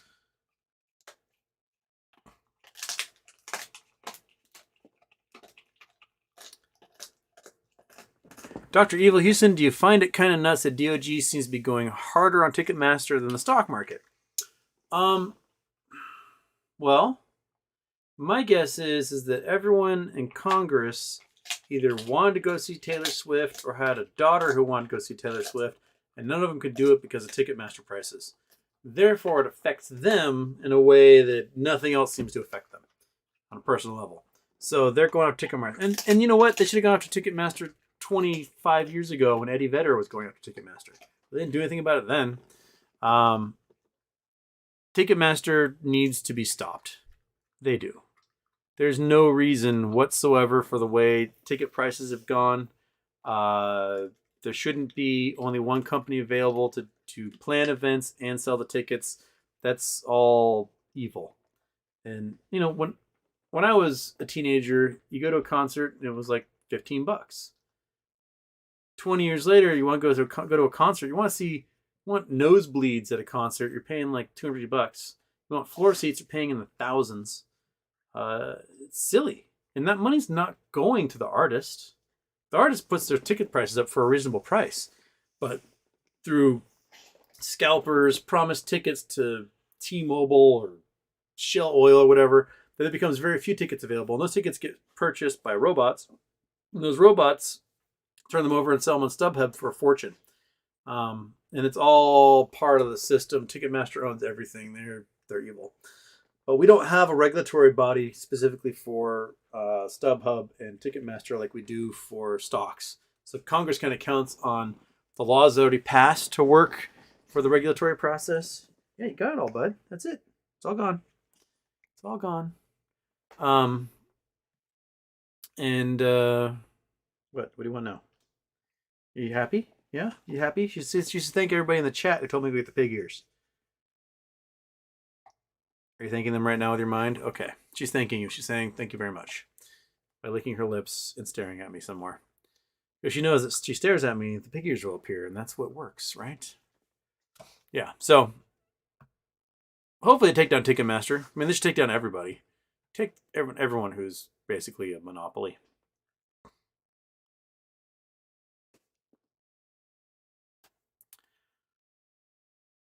William Lobach Houston, do you think I'll have time on Acme to go long on a hypothetical parent company of Acme, not a squeeze, genuine long hold? I think we'll do both. I think hypothetical parent company of Acme will have a squeeze and become a long hold, because when you're flush with cash like what they're about to be, that kind of cash can really let you corner the market and take out a lot of competitors, become a monopoly yourself, really.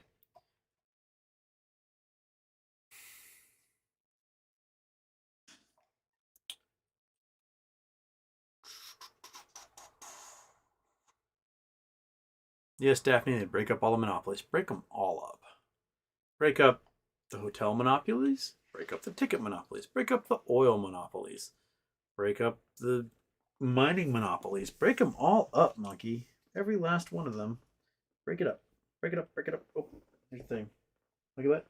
You want up there? Okay. Yeah. Yeah. Yep. Or whatever, dude. Make up your mind, dog. Okay. Demetrius is in Cyprus. My roommate and I were talking about the professional women's soccer league in Cyprus. His niece played there.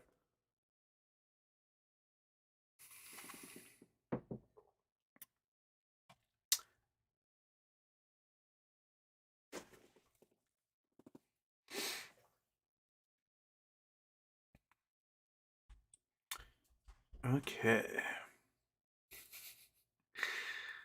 All right. We've got 18 minutes left. I am only 45 minutes behind the chat. So there we are. Okay.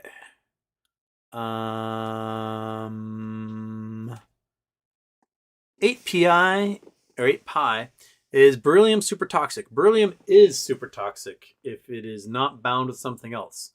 So the metallurgical facility that refines beryllium ore is super toxic, and these people are like in masks and clean suits and stuff when they deal with it. And when it gets into like a solid state, no longer have particles, then you're okay if you're having like an ingot.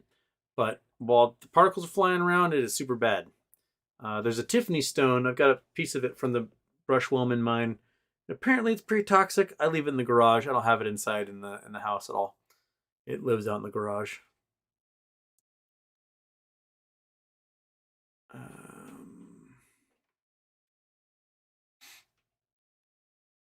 Bam. Big ass Mexican. So this one is released for Acme. I really wish this stock existed. Yeah, it's happening, my man. Westwind, I'm so scared to count my chicks before they hatch. Will be hard to sleep tonight. Let's hope we hatch many chickens. I know, like the heart is going thumpity, thumpity, thumpity, thumpity, thumpity. You just gotta sit back, relax, hope that everybody who's involved in this knows exactly what it can do and isn't excited about $11. No, much higher, way higher.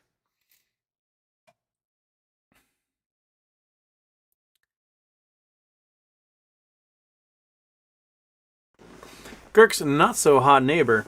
Houston, here in the good old US of A, we've got freedom of speech. If it's used in a hurtful way to lead others on to push falsehoods, is a way to stop it if it is used like that on Twitter. Talking about misinformation, disinformation. This is the sticky wicket everyone has been dealing with, right? Is that if you have concerted efforts, and the entire point of the concerted efforts is to essentially brainwash the public into false narratives, like there wasn't a media source ever in the history of humanity that could do that in a way we can do it on social media now.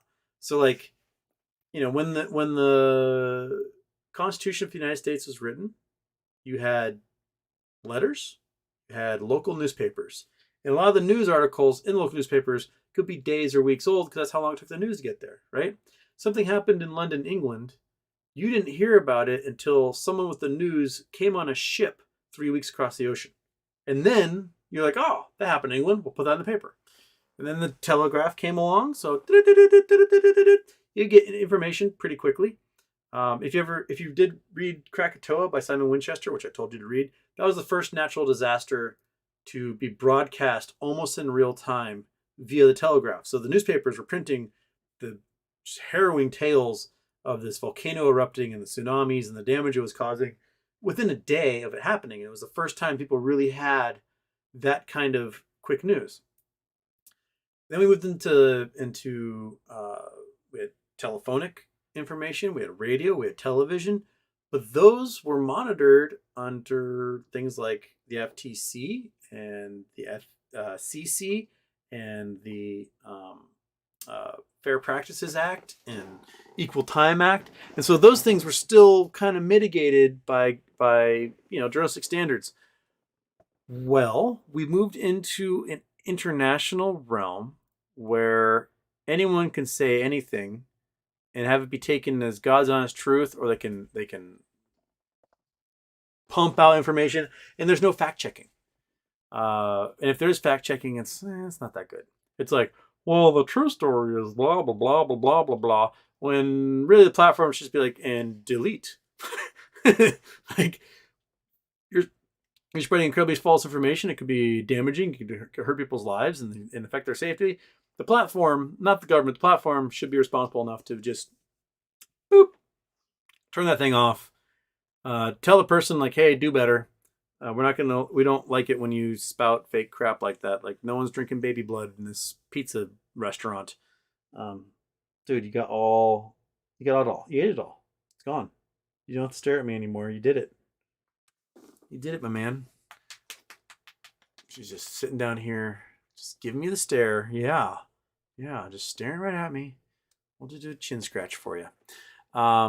So it is a different realm that we have to deal with, especially since, like, a lot of the fake news that people are getting is coming from outside the country, from these troll farms and places like Romania and Russia and Serbia and stuff. So how do you rectify those things with your national security, with your freedom of speech laws? It's a real tricky thing. And I think the advertisers are kind of being like, hey, we spend millions or billions of dollars on your platform. You might want to figure this out, because I don't want my ads to appear next to this stuff. And hopefully those platforms will do a better job. Kind of let the free market try to take care of that for them. I don't know.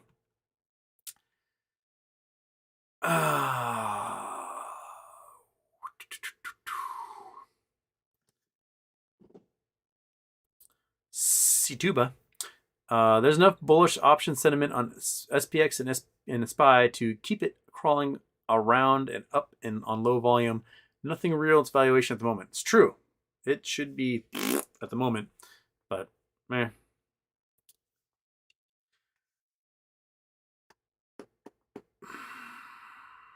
Robert Schaefer, does the model show Acme 80 million short? I think the float is 80 million. So there might be more than that short. Hypothetically, the float is 80 million. Okay.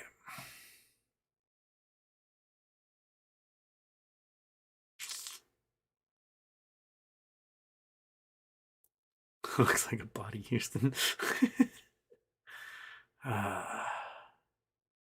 Smells like Wawa.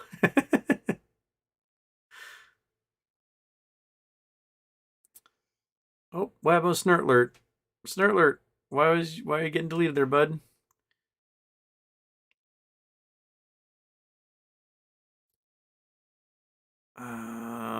Bam, big ass Mex says, hey, I'm gonna ask you a question. Can you tell me what your thoughts are on how the dragon I formed in the cave is just badass? What? Are you talking about the dragon, or are you talking about the... What are you talking about? Their big ass Mexican? My thoughts are how the dragon I formed and a cave that's just badass. Are you talking about the rhino that was found in a cave, the fossilized rhino in the lava found in a cave in Washington? The Blue Lake rhino? What you're talking about? That's the only thing forming in a cave I could think of. Someone was messaging me, but was it Iggy? Were you messaging me about that the other day, talking about the Blue Lake rhino? Someone was. It was on Twitter the other day. Well, Might as well go on a geology. Blah, blah, blah, blah, blah, blah, blah. Whoop, whoop. Go back to Washington here. Let's make it a little more north-south. And going out to the coulees in eastern Washington. So we got the Columbia River. Blah, blah, blah, blah, blah. Nothing right here. When we had the giant floods that happened from the Lake Missoula and these huge floods washed over Washington, the river made new routes and new canyons as a result of that. And one of them is the Grand Coulee, which is this big giant lake here. And got Coulee City. And then you got a couple of lakes. And one of them is Blue Lake, which is this guy right here. And my friend Sarah has got a little cabin on Blue Lake on this little, it's like a little RV park. You're not allowed to have a permanent home, so everyone has like really, really fancy, the fanciest looking mobile homes you've ever seen in your life. There's a little marina, and everyone water skis Blue Lake. And out here in the cove is another coulee, and lots of cliffs you can jump off of here. And then in a cave, so it says Blue Lake Rhino here. So there's a cave a little bit further down. I think it's maybe in this cliff wall down here. There's a cave where they found the outline of a rhinoceros that had been covered in lava and its form, legs, and everything. And it was found upside down. What they think was a rhino had died and sunk to the bottom of an existing water source there. And then this kind of cool pillow basalt came and covered over it and then cooled. So a little bit of the bones that were left, most of the flesh had been burned away up at that point. And then someone found the outline of this rhino and they cut it out and they sent it off to the Burke Museum. But the cave where the rhino was is back in here. Yeah, these are pretty tall cliffs. I've climbed to the top of these suckers. Let's see here. We're at 1,400 there. Yeah, 400-foot cliffs. They're pretty steep. We've climbed up on this side. There's a scree slope. You can kind of get up to the cliff wall here, and then there's all these like tiny little pothole lakes and weird stuff that are up here. They're really strange. There's nothing. There's like nothing up here. There's no, I don't know. There's just nothing. It's very weird. But that's not a dragon. That's a rhino. Sun Lakes is really fun too. These are really nice in here also. Okay. Oh fuck.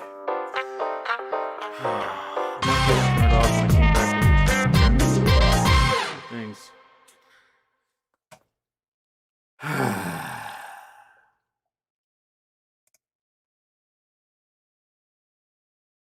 I knew that was going to happen. I should have known better. Oh well.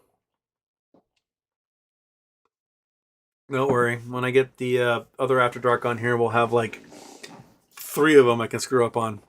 See if we can get all 3 of them going at the same time. Okay. Well, I had done 4 days in a row, but I screwed up, monkey. When I clicked that thing, I went to go get the pork ear, pig ears. I was like, I remember to turn that off before I get back. But oh well.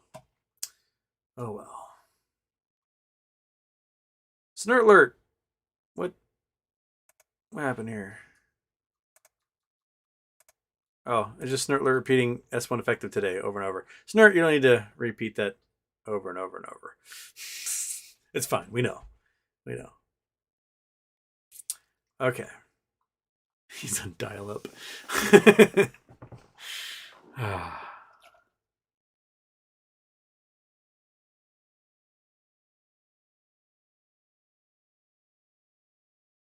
West Wayne Houston, love hearing the excitement in your voice. Hopefully retail gets a big break this time. Oh, man. I think there's a big chunk of retail. I have a lot to play with this time around. And woo, it's going to be fun. It's going to be a lot of fun. Weehaw.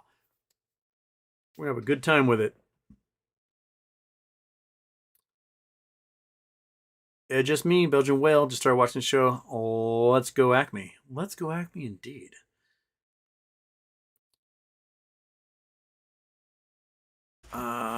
Mikey, what do you think about marine rules and government rules being together? Talking about like international maritime law? And government rules? I'm not sure what you're trying to ask there. Maybe reword. I'm not sure how to answer what you're asking. Boy, Hoosiers aren't running from Indiana; they're running from Ohio, which is perilously close. ah.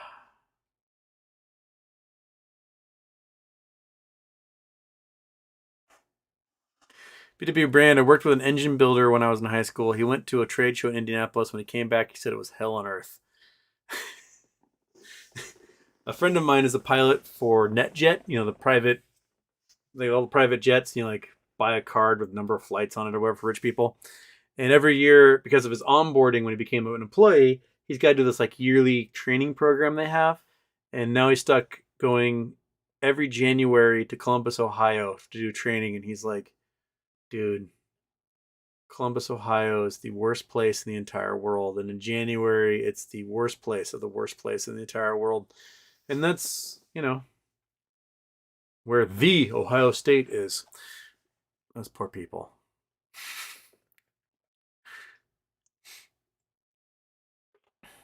Flight Guy 99. Houston, what do you think of the renewed interest in supersonic air travel? Think it could be viable, or should I buy puts? I think the big problem with supersonic air travel before was you had to use afterburners, and it uses a boatload of fuel to do it, so it wasn't very efficient. So like it was luxury. You had a thing like the Concorde. You'd fly from Paris to New York in like that at thousands of miles an hour, and every single seat was a first class seat because it cost $10,000 per ticket. It wasn't viable at all, especially since like regular passenger jets essentially went from in the 70s they're flying 350 to 400 miles an hour, and with improvements to engine technology, now you can be flying at 700 miles an hour in a passenger jet at 40,000 feet. You're flying pretty close to Mach 1 in like a 737 Max. It's crazy.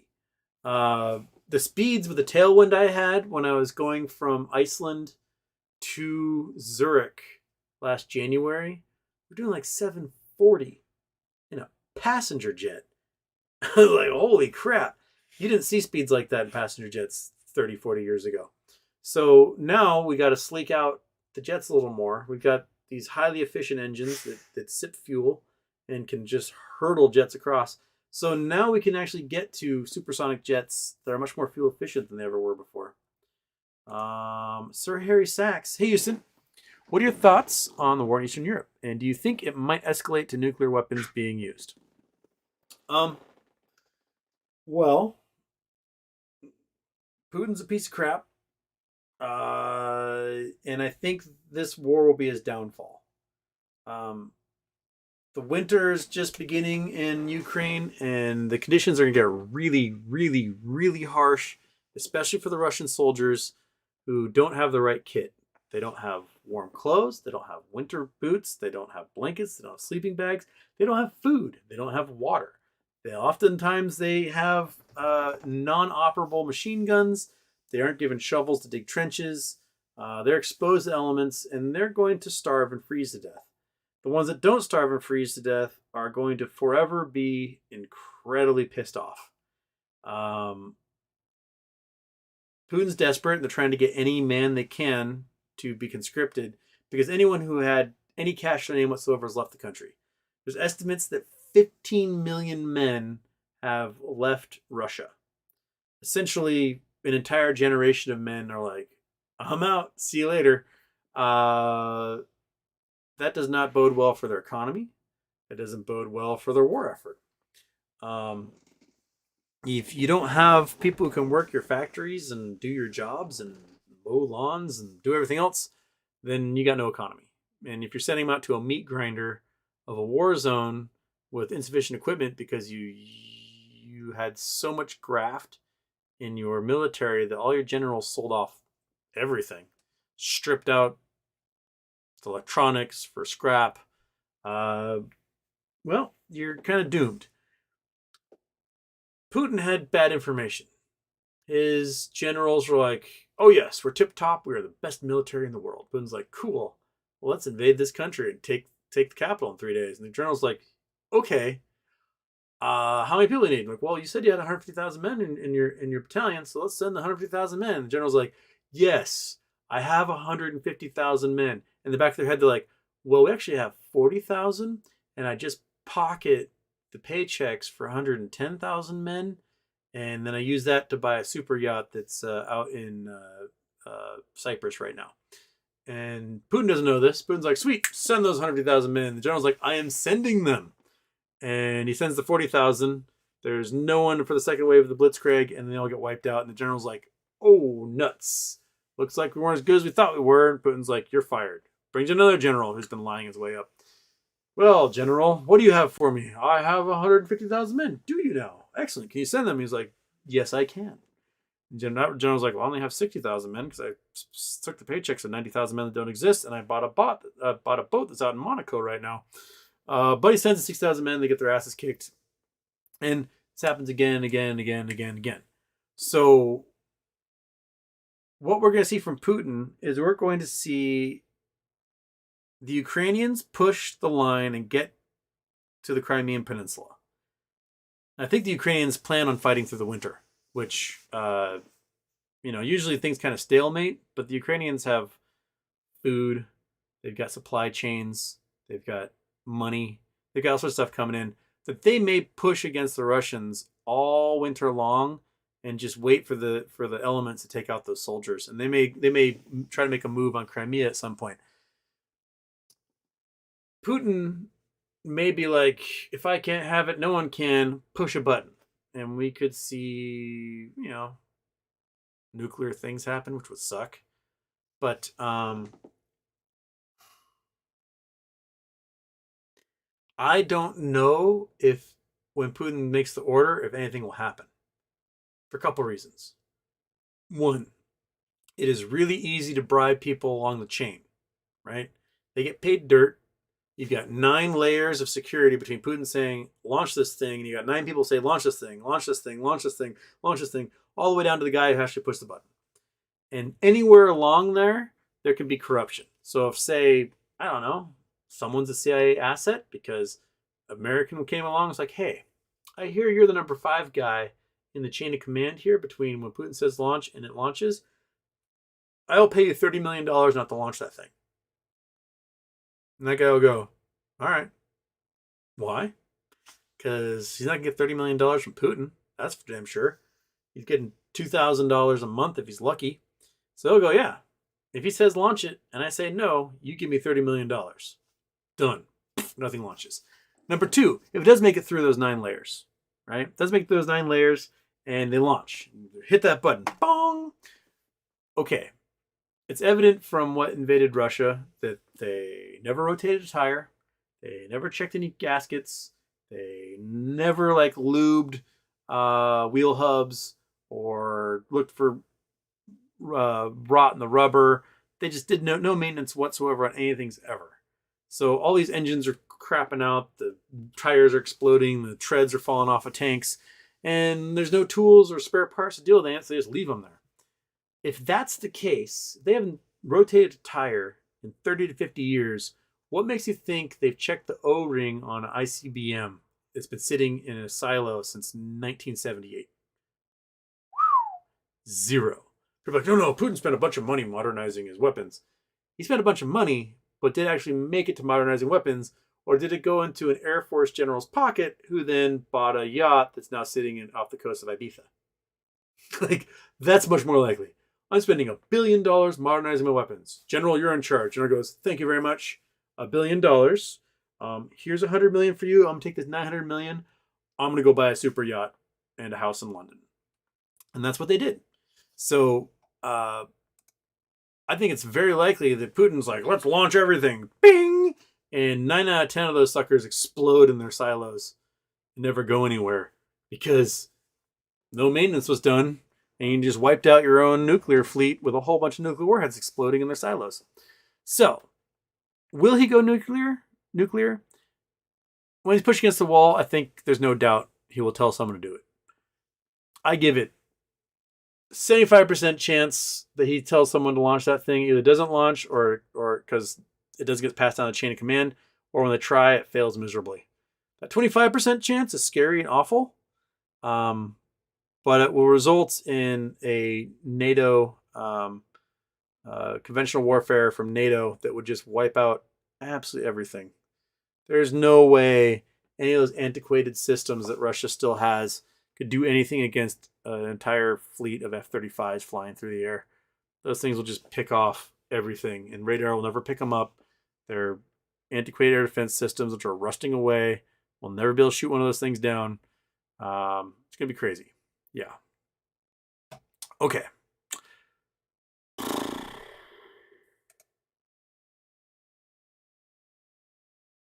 Oh, I'm at 11:30. Okay. I'll do one more here. We have BTW is writing a book here. What's going on here? Okay. 15 is saying BTW brand, there's not a single thing over there that can justify the use of one of those, even small. No. BTW brand fits 15 calendar days, could be as little as 8.5 days to cover depending on when the announced dates are.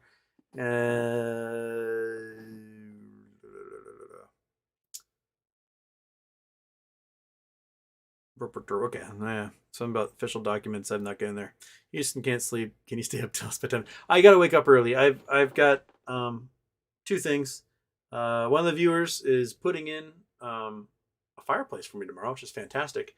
And then I got to go to a memorial, so I do have to get to bed tonight because I got just a crappy afternoon tomorrow to deal with. A lot of friends to hug, so I do a monkey butt and I have to go to bed.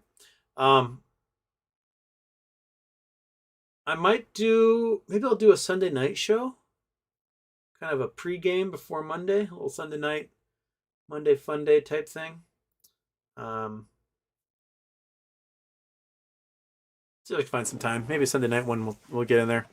So anyway, thank you so much for joining me tonight, everybody. If you see any more news pop up, send it my way. I would love to read it. Christmas is coming early. Thanksgiving week is going to be an exciting week. Oh boy. So look forward to that Acme. Right? Right. Monkey butt's now asleep at my feet. She's tuckered out from her ear. Thank you, everyone. I want you to have a great weekend. And I'll catch you on the flip side.